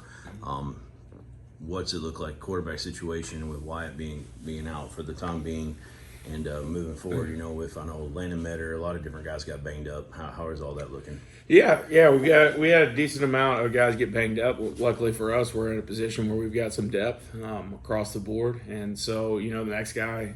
Every coach says it, but next guy mentality, and I thought Talvin stepped up and really showed some stuff. When Metter went down, Peyton Humphrey stepped up. Matthew Honeycutt's had a really good week of practice stepping up at that position on offense. And so we got other options, and just those guys that are down are helping other guys out. But yeah, just the next guy up, and a lot of these positions were ones that were 2 or 3 deep competition going through spring, summer, and fall. So it's exciting for the guys that have kind of been working hard to get in that. Now, obviously, we'd like to all be healthy, but that's just kind of the game of football. Yes, sir. Yeah, the Lamar game on when you look at the bottom line, it doesn't look like it was close at all, which, it was 35-0. But there were some things, some momentum, some things that happened in that game that kind of turned it and made it look a lot different than it was. So we're excited to watch this game, and I really think we come out strong. We have a really good chance against a very good Bauxite team. So it's going to be a lot of fun. As always, go Dover Pirates. Thank you, Coach. Absolutely. Go Pirates. I'd like to welcome Evan Clark, senior wide receiver, running back, and also defensive back for the Dover Pirates, and linebacker, I believe, as well. Plays a little bit of everything on our halftime show here. Evan, thank you for joining us today. Got a big game against Bauxite tonight. Talk to us a little bit about what y'all have to do to go into Bauxite, the pit, and get a victory. Well, Bauxite, they got a lot of pass game in there, but they're really the only team that's really been capable of that on us so far. Lamar, of course, they had a couple of passes, but Bauxite, they got big, fast receivers with hands, and they got a QB that can throw the ball. So what we're gonna have to do is just have our coverage down, play right, and do what the coaches tell us. Yes, sir. Y'all had a bye week last week, so you had 2 weeks to prepare for this game tonight with the Miners. What have y'all kind of prepared to, kind of do offensively with I know you've got a new quarterback starting now. What does that kind of look like in practice? How does the feel of the team kind of being with all the injuries and how, coming off of that loss, how it's kind of felt after the great 2-0 start? So with Talvin coming back up and playing QB, him having to step up, he's a lot more diverse than Talvin is. Wyatt, he was just tough, gritty kind of QB that had just started, you know what I mean? Mm-hmm. And so he was really trying hard to put his head down and would run the ball if he had to. Right. Talvin, he likes to look around a whole lot, just looks everywhere. And he's not scared to throw the ball at all. So offensively, I think we're going to have a lot of pass game in this game and a lot of run game. Run game, just Drew's going to hammer it outside probably. I don't know exactly. Yes, sir. Yeah, so, with Talvin, Wyatt was we actually talked about this in the broadcast, but, Wyatt looked like a kid. He looked like a running back who could also throw. When he threw the ball, he was actually extremely accurate, and, he had some beautiful passes to Brantley Craig, and there was a screenplay, I want to say, to back to Masters against Atkins that was a really pretty thrown ball. And but you could tell he's more of a running back playing quarterback that's evolving because he's so fresh. Mm-hmm. And then Talvin looks more like he's kind of been playing quarterback longer, mm-hmm. that he's kind of looking to pass first, so to speak, at times. So Talvin's got a lot of QB knowledge. Yes, sir. So I'm here at the broadcast network, Arkansas Sports Network. We're very excited to see Talvin moving forward and how that works, and we're really sending a lot of thoughts and prayers out to Wyatt Renfro to get over his injury as quick as he can and to come back strong when he can. Evan, it's been a great year. High school hadn't won a game in 4 years. Y'all got that first win against Westside. Just come out and punch them in the mouth right off the start. Sure. Kick return by Brantley Craig, and then didn't let up after that, and a big win in the Rivals Cup. Just talk to us about how good that's felt this year playing again, because I know you didn't play as a junior. You played as a sophomore, took last year off, back this year. So how cool has that been to be one of these 4 seniors on this team to kind of help get this program back on the right foot? It feels good. It feels good, but a lot of it is these younger classmen bringing all the intensity. I wouldn't put it all on the seniors. These younger guys, they're really putting it out there. They really come in here with their heads held high, and they're keeping them high. Yes, sir. Well, it's been a lot of fun, Evan. We're looking forward to a great matchup tonight against the Miners. Good luck, and go Delver Pirates. Go Pirates.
right, we're back here at Bauxite. 12 minutes on the clock. Teams have come out of their locker rooms, and we're getting ready for the second half kickoff.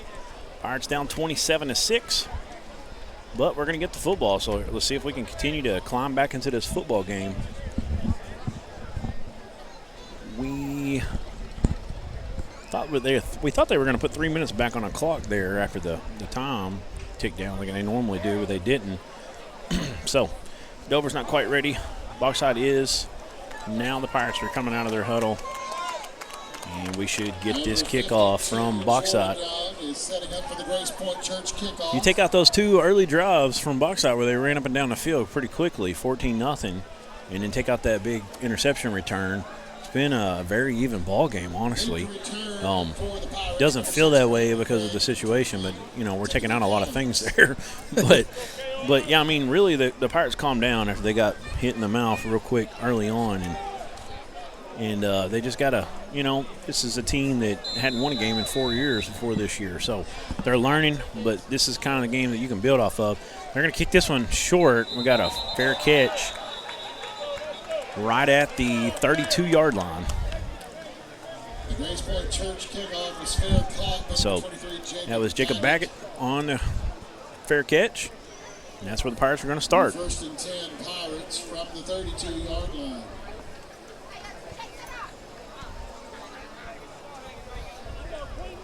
Number 55, Gunnar, Harman has entered the game. Yep, that suspension is over, and he's ready to go. He usually starts at right tackle for your Pirates. Had some great pulls early in the season against Westside, and I was cutting highlights. He kept showing up. I didn't know his name yet. I was learning it that night, and right now he kind of has a seal back block, goes back in the middle. Masters tries to cut it outside. He's been had a rough night, and I will tell you this as well. If you're not used to playing on turf, it's a whole different ball game. It's really different. A lot of people act like it gives well, but it just kind of depends on your field, because there's a lot of grass fields that are really well conditioned. I've always felt like Dover had a pretty soft field for grass, and sometimes these turf fields actually, they don't feel like they have any give. It feels like you're landing on concrete sometimes. So after the loss of 2, second and 12, Level scrambles out to the left, got a lot of speed by number 50. Ball pops loose. I think that's a Dover Pirate on it. Looks like it is. One of the big linemen got on it. I think that's 56. Another one of them sophomores that start. That's Eduardo Flores, and Flores has been having a really good season as well. He's another guy I haven't mentioned as much, but comes from a long line of Dover Pirates. Played a lot of alumni football with some of them, Frank and Jesse and David, and there's more. But he's really played well this year. A lot of times when you don't talk about an offensive lineman, that's because first got a nice pickup right here on the pass to Timothy Callens. He gets up the sideline to about the 37-yard line. But it's going to bring up a fourth down, fourth and about 6. Steve announcer keeps calling Talvin Lavelle. So we're going to call it 4th and 5. 4th and 5, Pirates going to be punting. Craig is the punter. He gets the snap, kicks this one away, kind of kicks it to the sideline. It's going to take a big Dover Pirate bounce. He almost touched that. And it goes out of bounds right on the 20. Nice punt.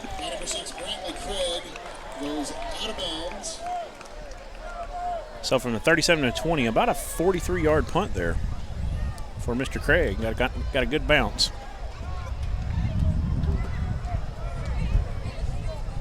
He really does a pooch punt style a lot of times as well, and he's got a great leg. He really does. He is Mr. Do-It-All. Yeah. Brantley Craig.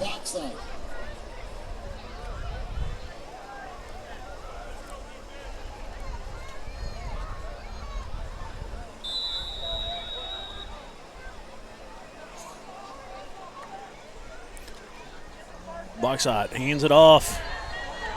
Number 2's got the outside. It's going to be Matt Crocker, a chance to run him down. He's not going to get him. Sheffield with a little bit of an angle. He can't get there. And that's 80 yards. They're going to say 81 yards on the scoreboard on first down by number 2, who's shown up all game that he's athletic when he gets the ball in his hands in space.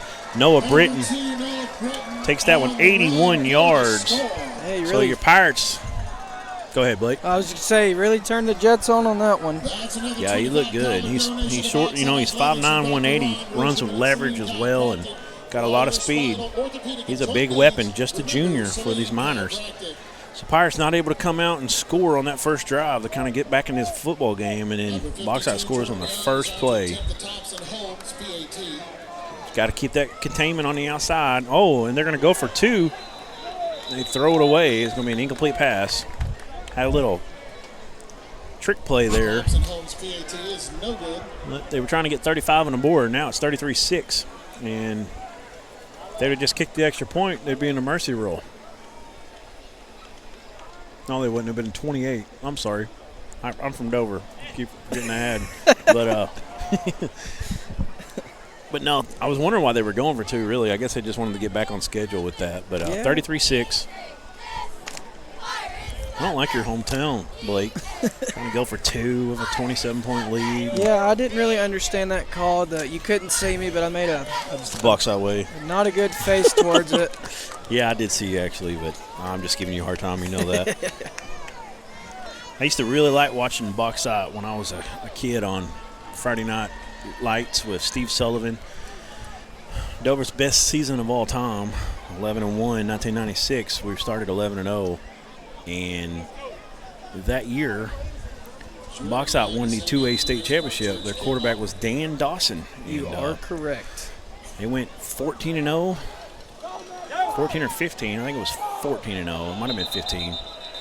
Bauxite won the 2A. Nashville won the 3A. That was the year Jared McBride broke all the records that were held at the time. Ended up going to the Razorbacks. Grade Washington, was wide receiver, went to Arkansas State. Ended up transferring to Arkansas Tech. It was just a great year of football in the state of Arkansas. That was the 1996 season. And let's see, 4A. I'm sorry, it was 1A was Bauxite, one state. 2A was Nashville. 3A was Alma. Alma Airedales won their first of, well, at that time they won, I want to say 3 over a 4-year period. And I want to say 96, 98, 99. And then Van Buren, there was 2 teams in the Crawford County area that won state that year, Alma and Van Buren, bitter rivals. Towns that border each other. It's a great year of football in the state of Arkansas, but I always liked Bauxite because Dover didn't have Maroon until, 2001-ish, a couple years after I graduated, and Bauxite looked just like us, really, at the time. Yeah, pretty similar. Nice pass right here, little tunnel inside, little play to Brantley Craig. He picks up the first down. Good run from Craig, made a man miss. Got that first down. Good pass from Level. Pirates needed a big pickup right there. Yeah. Ball's now on a 40.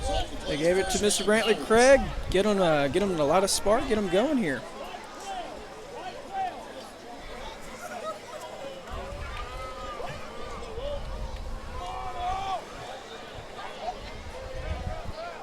Matthew Honeycutt, the H-back. He comes in motion. Masters is the tailback.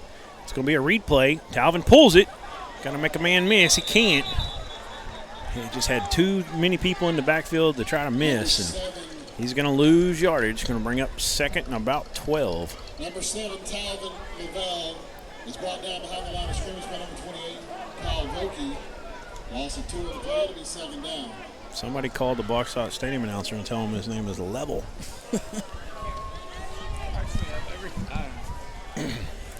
Level, very big name in Dover. Mr. Level, that would be the grandpa of Talvin, teacher for many years, English teacher. Yeah, we got a penalty late right here.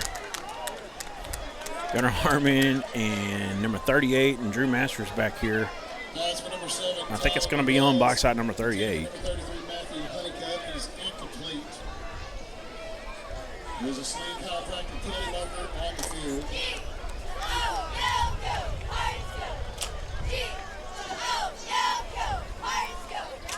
Personal foul.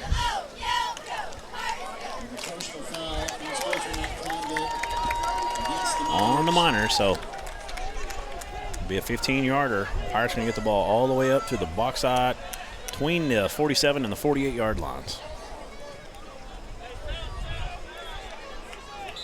So you got Clark out wide to the right. You've got Honeycutt in the slot. Masters at tailback. Masters got to get steal. He does. Level gets rid of it, gets it to Honeycutt. Honeycutt hard running, just a sophomore. He led the team in tackles against Johnson County Westside to start this year. We had an interview with him in that Rivals Cup at halftime. And we hope you liked our interviews with Evan Clark, the senior, and Coach Cox at halftime tonight. 2nd and 8 now. Pirates trying to get positive plays. They've been had really a lot of hard time running the ball tonight. They've been hitting the backfield for losses multiple times. Level. Oh, that's intercepted. They're going to call it a catch, and it was off the – oh, he spikes it. 15 yards, nothing? Well, I guess they didn't see it. I'm not sure. You know, they did it earlier on a touchdown, and they called him then. That was a nice play by number 20 to read that ball on a tip drill. Dived out for it. Number 20, let's see if I can find him here. Jorge Acosta. And they should have got a 15-yard unsportsmanlike. I guess no one saw it. I know 3 of the referees on this side weren't looking that way, but there was another one, line judge over there. But anyways, so Bauxite's going to take over with a 33-6 lead with 8:16 to go in a half. Going to be a quarterback keep. Fake the draw, and there's a hold, and they're going to get the flag. Catcher's side is going to run down Farrell from behind. Brings it down at the 28. The hold and the flag's down about the 46 of Bauxite. Should be 10 yards from there.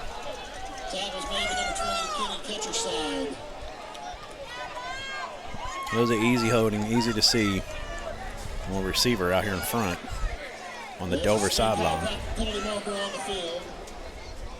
Holding is a call against the Miners. Replay first down. Coach Corey Hottinger got upset on that one. Rightfully so. Yes, sir.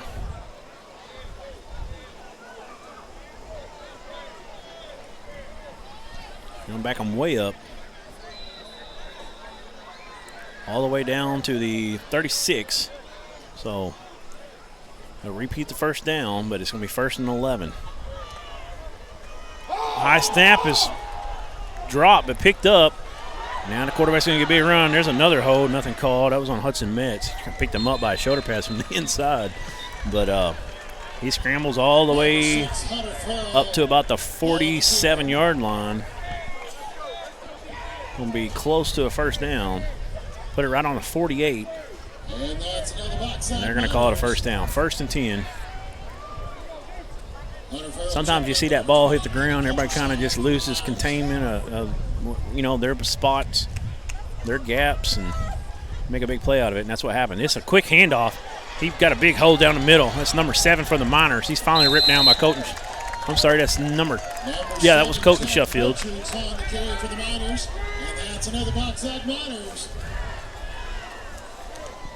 Another first down, just Jack Richards.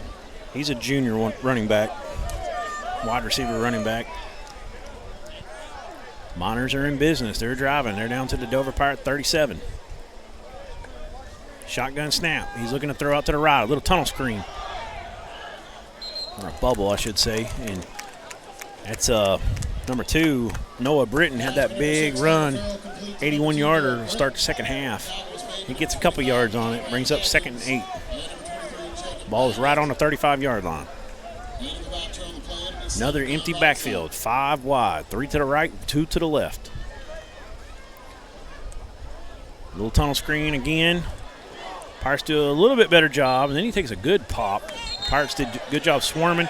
There's a flag on the end of the play. Let's see if this is possibly on Dover. I think it is. The top of the pile there.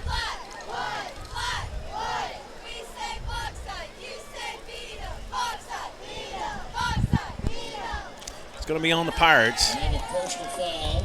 It's 15 yards. That call goes against the defense, and that's another backside Miners. He just marked off 20 yards. You got that on film?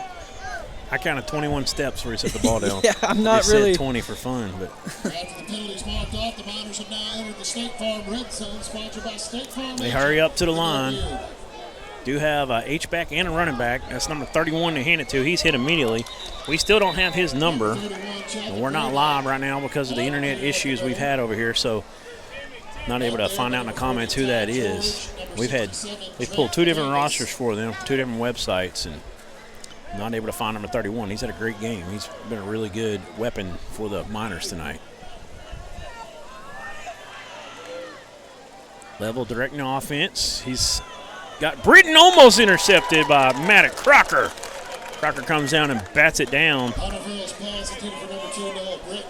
It's good to see Crocker back out there, and he dislocated hip, you know, like a Bo Jackson top play. I mean, those are tough to come back from, and I would think mentally it's very tough to come back from as well. I love seeing him out there. He's an over-the-top safety right now. Farrell's going to keep. He gets the edge. He's got it. Touchdown. And that will, nope, we're not quite in the mercy rule yet. 39-6. If they go for 2 here and get it, it will invoke the mercy rule. It's been a tough night for the Pirates. It looks like they will do so. I'm impressed with this Bauxite team. If Farrell could connect on a few more of those crossing routes, which give the Pirates credit on a few of them, they got a lot of pressure in his face that caused some of those wide throws. There were a few in there, though, that he was just off a little bit. Get some of their studs, the ball in space. I'm kind of surprised they lost to Lamar because they really look good. Now, Lamar is a monster on offense because they're just so big. They just keep coming downhill. They're the most physical team. You won't find much more physical team than them in 4A. So I bet that was a great ball game. Sounded like it was, 28-21. Probably whoever's at home gets the victory on that one. Yeah, it was a close game right there at the end. And but this Bauxite team, they have a chance to really make some noise in this conference. It's wide open right now. Pottsville's kind of off and on. They're hot one week, cold the next week. Little Rock Hall is struggling. They're throw it back right there to the tight end. That's number 16, Aiden Palmer, 6'3", 210-pound tight end. On a 2-point, I should say. I apologize. So that will invert the mercy rule, and that clock should not stop again. 41-6. All students who are in the end zone to please clear out. Students, if you are in the end zone, please go back into the stands. Once they kick it off, that clock shouldn't stop again. So, it didn't get the start of the second half. It really was just like the start of the first half. Bauxite able to come down and score quick. One play on their first drive, 81-yard run by Britton. And then another nice drive right there. So, makes it very tough, and all the momentum is with the Miners right now. Setting up for the Grace Point Church kickoff. Deep return for the Pirates, number 6, Brantley Craig, and number 21, Timothy Callens. You got Craig and Callens deep. Sheffield, one of the up men. They're going to squib this one. Going to go through the hands of Baggett, and finally are 2 Pirates, him and trying to see who the far up man. That was Matt Crocker who ended up recovering it. Get it down right there. Pirates will have it about the 34.5-yard line. They're going to say to 35 after the spot. Ball's right on the line.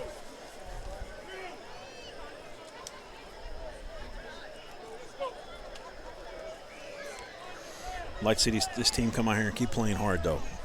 See if they can get a drive going. Got 3 wide to the right. Evan Clark's going out wide to the left. He's actually lining up a little. He's wide, but he's not too deep out there. Catcher side's a tailback. Snaps low. Level has it. Fakes the tunnel. And great job at a defensive back. Level just kind of floated that one in there too long. That was number 8. Came up and picked that off. That's Isaiah Rivera. That was an easy one. Yeah, he did a good job locating the ball and getting over there and giving it back to Bauxite. Ball's in the air too long.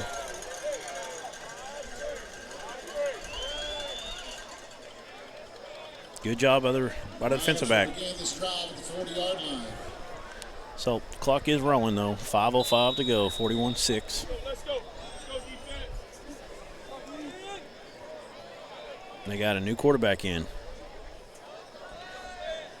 Got all kinds of substitutions. Late man on the field.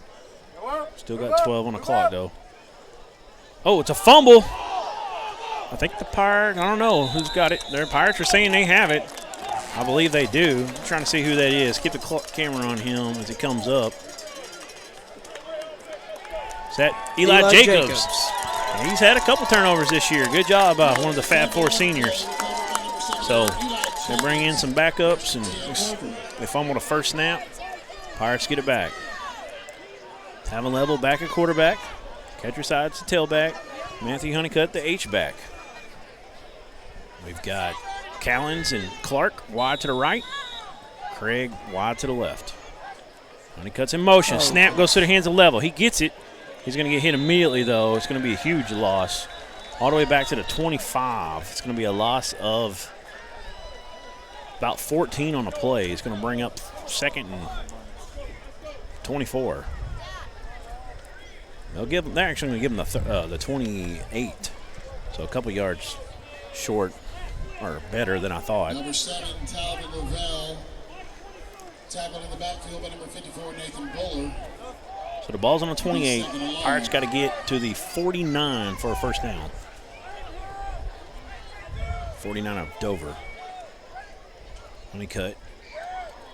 We got jet sweep to Craig. He's going to get it. He's got the edge. Now, Craig's got a chance here. Down the sideline. The 50, the 45, and he runs out of bounds right around the 45-yard line.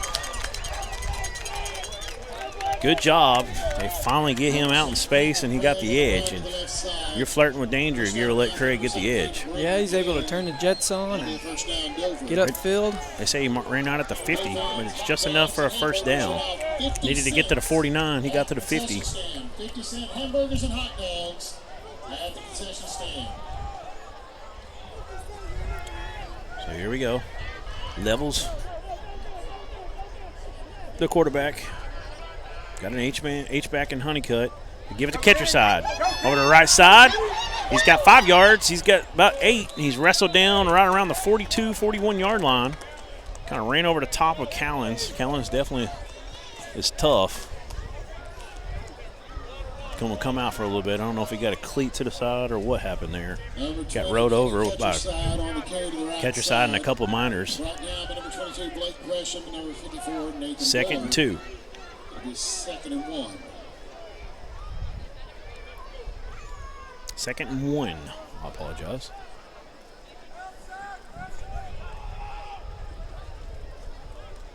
Catcher side. Oh, Level keeps it. He's got the edge. He's got a first down easily. Cuts it back outside. Real good looking run. Finally, a minor come flying in and dragged him down. That was number 7. Made a nice tackle on outfield, Jack Richards. But a good run by Talvin Level. Brought down by number 7, Jack Richards. That'll be a first down, Dover. Yeah, he was able to make a move there at the line of scrimmage and find some open field and open lane. And that run right there reminds me of a lot of Talvin Level runs I've seen, even counting last year when he came up as a 9th grader. He does a good job of cutting it inside and out. Going to hand it off to Colton Shuffield on a jet sweep.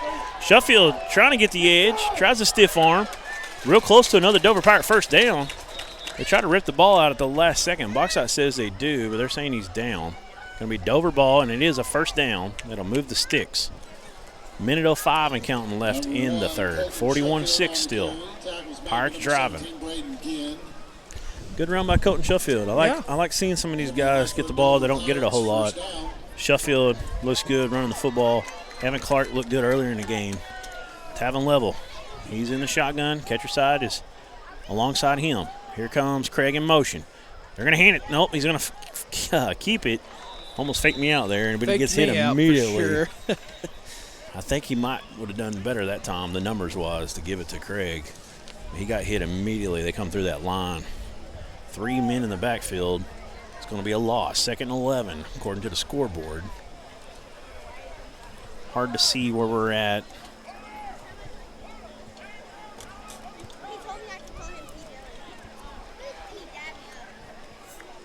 Looks like the ball is at the 16. This time they do give it to Craig. He's got a chance. Good blocking on the outside. They're going to call a flag, though. Man. I don't know if I agree with that. That wasn't holding. He just manhandled that minor.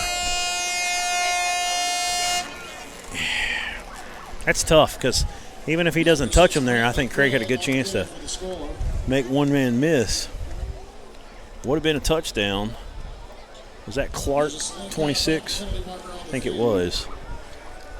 Honestly, I felt like Clark was just really having his way with him. Yeah, it looked like his hands were inside. He was just throwing the guy back. I don't really see where the call comes from there, but I've seen that all night. Both sides not called, so I'm not sure.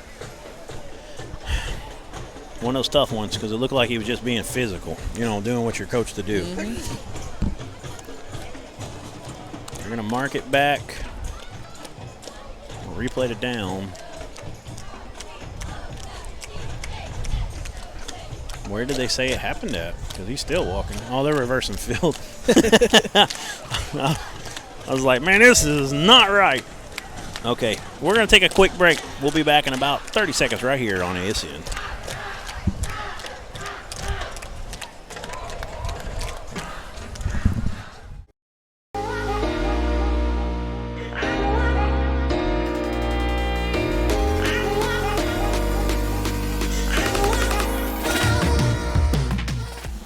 Let's go, Dr. K, let's go. Braces are Invisalign, let's go. Let's go, Dr. K, let's go. Trust her as your ortho, let's go. Let's go, Dr. K, let's go.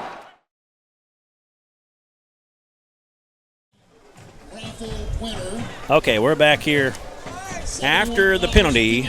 They've moved the ball to the 23. Good news is we're on the near side where we are, and we'll be able to get you those yard lines a lot easier down here. But we're backed way up. Just going to repeat second down.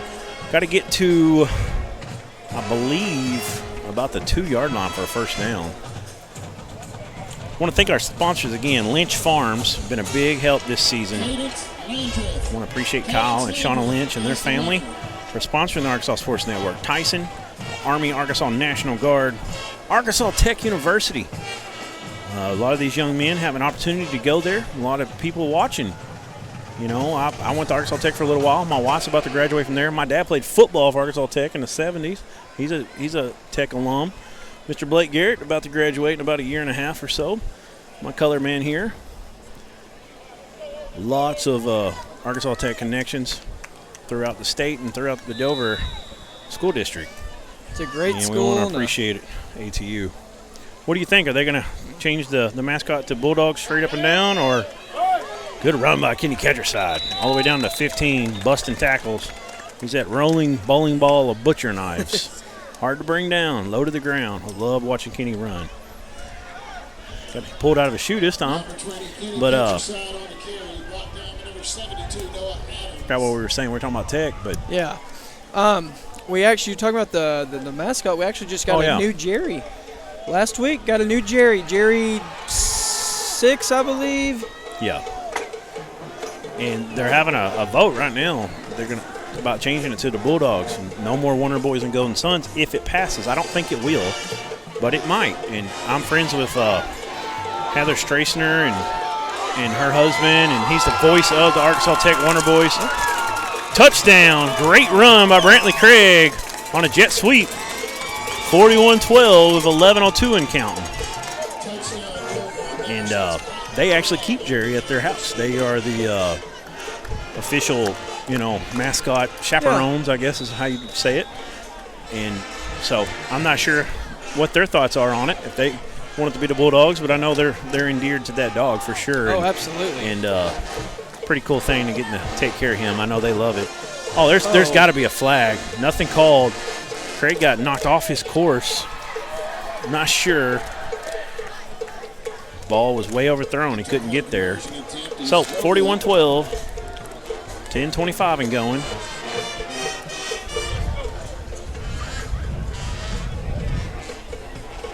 I'd have to go back and look at that replay to see if he actually just kind of, if it was, inconsequential or what happened exactly there. Yeah. They just got tangled up. Turf monster may have caught him there, but. Time I looked over to that side, he was laying on the ground and looked impeded. But so 9:55 as this clock rolls. It's within 35 now, but it will keep on rolling. Good drive by your Pirates, though. Best they've looked on a long drive all season or all night. You like seeing that. You like seeing your team not quit. Always going to give what they can.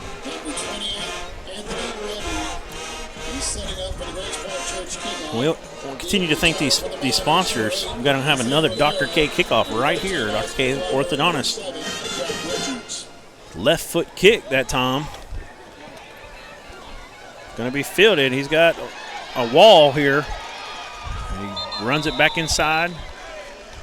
Pirates able to bottle it up right there and bring them down at the 48. That was Jack Richards. Who else we got? We got D3 Auto. D3 Auto, the largest independent auto sales in the state of Arkansas. Used auto sales, and we love having them on board with us, sponsoring all of our Arkansas Sports Network teams in Game of the Week. Heirloom Legal, back for their second year in a row. Been an awesome support. Razor Polish. Razor Polish been with Arkansas Sports Network from the very get-go, 3 years and running. Got a handoff over to the right side. He gets inside the original line of scrimmage, picks up about 2, brought down by a host of Pirates.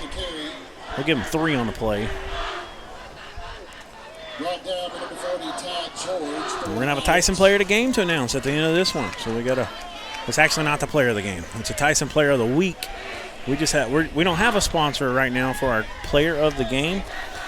We need one. We're looking for them. We can't do any of this without sponsors. And Dover's got several spots to fill on our sponsor sheet. And we'd really appreciate it. Good hit right here by a couple of Pirates. Like Peyton White, Matthew Honeycutt. Really squared him up there. Yeah, he did. Honeycutt told us he loves coming downhill. He's sure got that did. Bobby Boucher mentality, You didn't say nothing about your mama.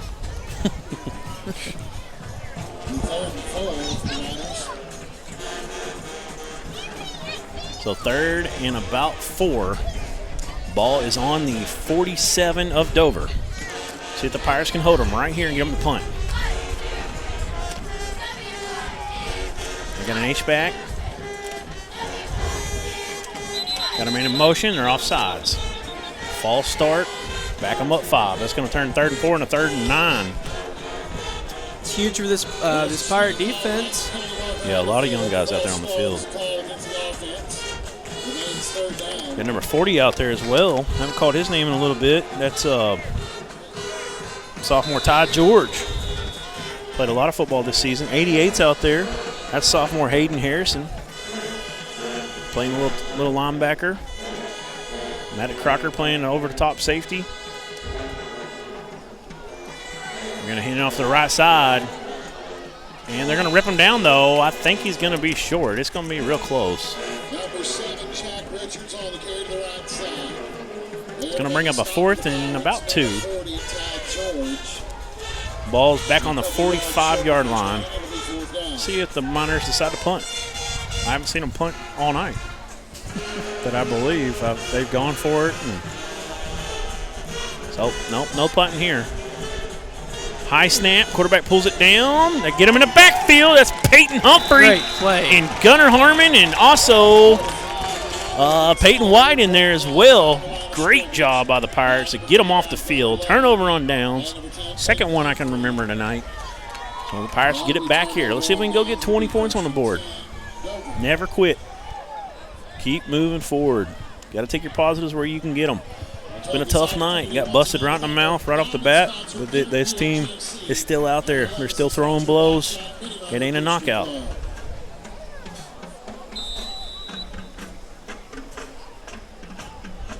We might have some bloody eyes, but we're still out there. They are out there fighting, playing their hearts out, and that's all you ask as Handing a out to coach. Callens. Jet sweep. He's got some room. He's going to have a first down. Lowers his shoulder, still on his feet. Over to 40, down to the 39, 38-yard line. Big run by Timothy Callens. He's going to pick up about from the 46 of Dover to the mark it at the 39. So 17-yard pickup by Mr. Callens. Great run. 4:50 to go in the game.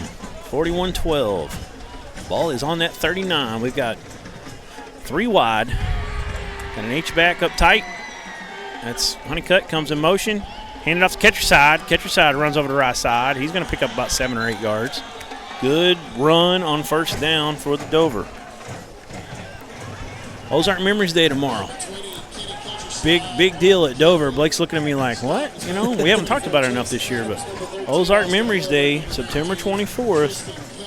Have a huge festival at Dover. When I was a kid, Blake, it was a huge thing, and then over the years it kind of got a little lesser. But now, last year, they really blew it back up, and it was an awesome time. And they're doing some of the same things this year. It's gonna be fun. You got car shows. You've got cornhole tournament. You got 3-on-3 basketball, 3-point contest. There's tug of wars for adults. There's all kinds of kids games. There's pancake breakfast. We're gonna have a parade in the morning. My daughter will be marching with the 5th grade cheerleaders, and we're looking forward to all the action. There's gonna be live music. Basically, from the field house, it's kind of moved this year. Usually, it's over more around the gym. This year, it's going to be all around the football field and the Fine Arts Building, middle school. It's all together now. It's kind of a funny thing. I'm owed, and we had open house for my daughter this year because she moved up in the 5th grade, and we're inside the new middle school. See, it's the old middle school. They built a new one around it where I went, which we called it intermediate back then, and we're walking through the inside, and all of a sudden we're in the Fine Arts Building because they connected all that now. And I'm like, wait a minute, this is the Fine Arts Building. I know where I'm at. Yeah. So it's kind of strange, but for someone my age, first time to be back in that building in 22. Well, in that building, it's been a lot longer than that. But yeah, so it's all going to be around that area. Dutch oven, all kinds of stuff going on. Another little jet sweep. Callens, another slithers out of another tackle. I like the way he runs the football. Runs hard, making men miss, breaking tackles. Well, a couple of plays ago, ran somebody over. He's a little Mack truck going through there. Yeah, he's just a sophomore.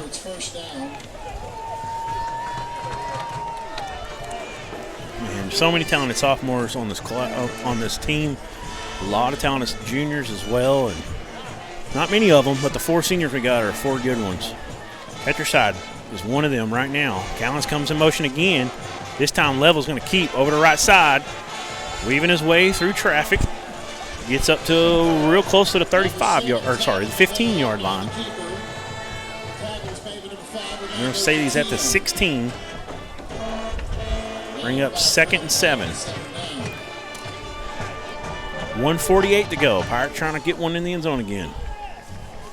Number 24 is in the game for Dover. That's sophomore Gavin Hampton. Plays a lot of softball against his mom and dad over the years. Catcher side has it on the right side. He'll pick up a few. He won't get the first down. Looks like they're going to down it close to the 12-yard line. Pirates need to get down to about the 10, well, about the 9 for a first down. So it's going to be 3rd and about 3. Number 64, Keegan Newton. Hand it off to catcher side, puts his head, just drives forward, definitely right on the first down line. I think he's going to get it. It was right between the 9 and the 10 where they had to get. See the official mark on the 9. That should be a first down. They've still got 4th on the field over here. So. It's hard to see, but maybe it's the 8.5 he has to get to. Bust it up in there again. They're going to give it to Collins on a sweep. He's got to get vertical. He will. He's got the corner. Oh, he gets nailed out of bounds at the 5. Gets the first down, and look at the young man get up. He took a helmet to the chest and had about 3 guys hit him at the same time. And Sheffield might be coming in for Collins. He is. Good call by the coach. 1st and goal at the 5. And that's the ball game. Not going to get another playoff in time. But it's a good drive to end the game. Pirates never quit. They kept punching. But 41-12, the Bauxite Miners going to defend their home turf. They're going to shake hands at midfield. We'll take one more break. We're going to come back, and we're going to announce our player of the game, our sponsorless player of the game. If you want it to be you, call us, let us know, give us a message on Facebook. We'll be right back.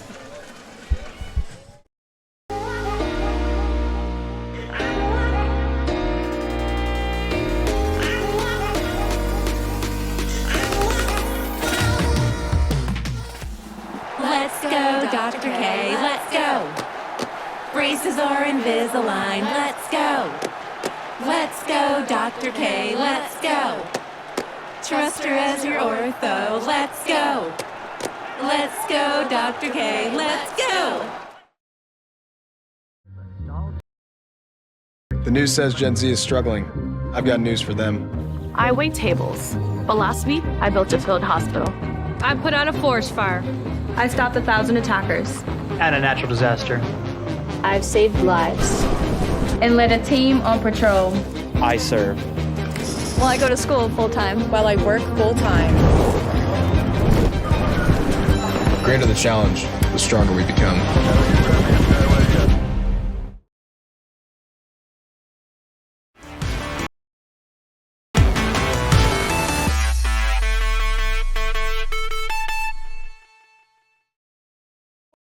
Yard work, football practice. Don't forget to pay these bills. The schedule is so full, there's no time for a hiccup. Time is of the essence. At D3 Auto, we make the car buying process fast and easy. D3AutoSales.com. Follow us on Facebook.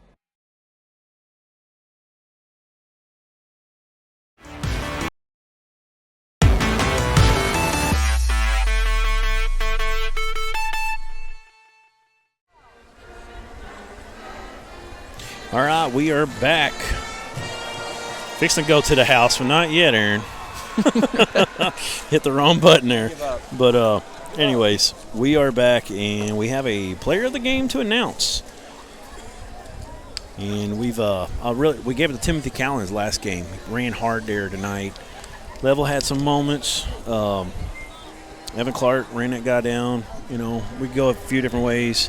Eli Jacobs, a big fumble recovery, but I think we're going to go with Hudson Metz on the interception. It's his first time to win it this year.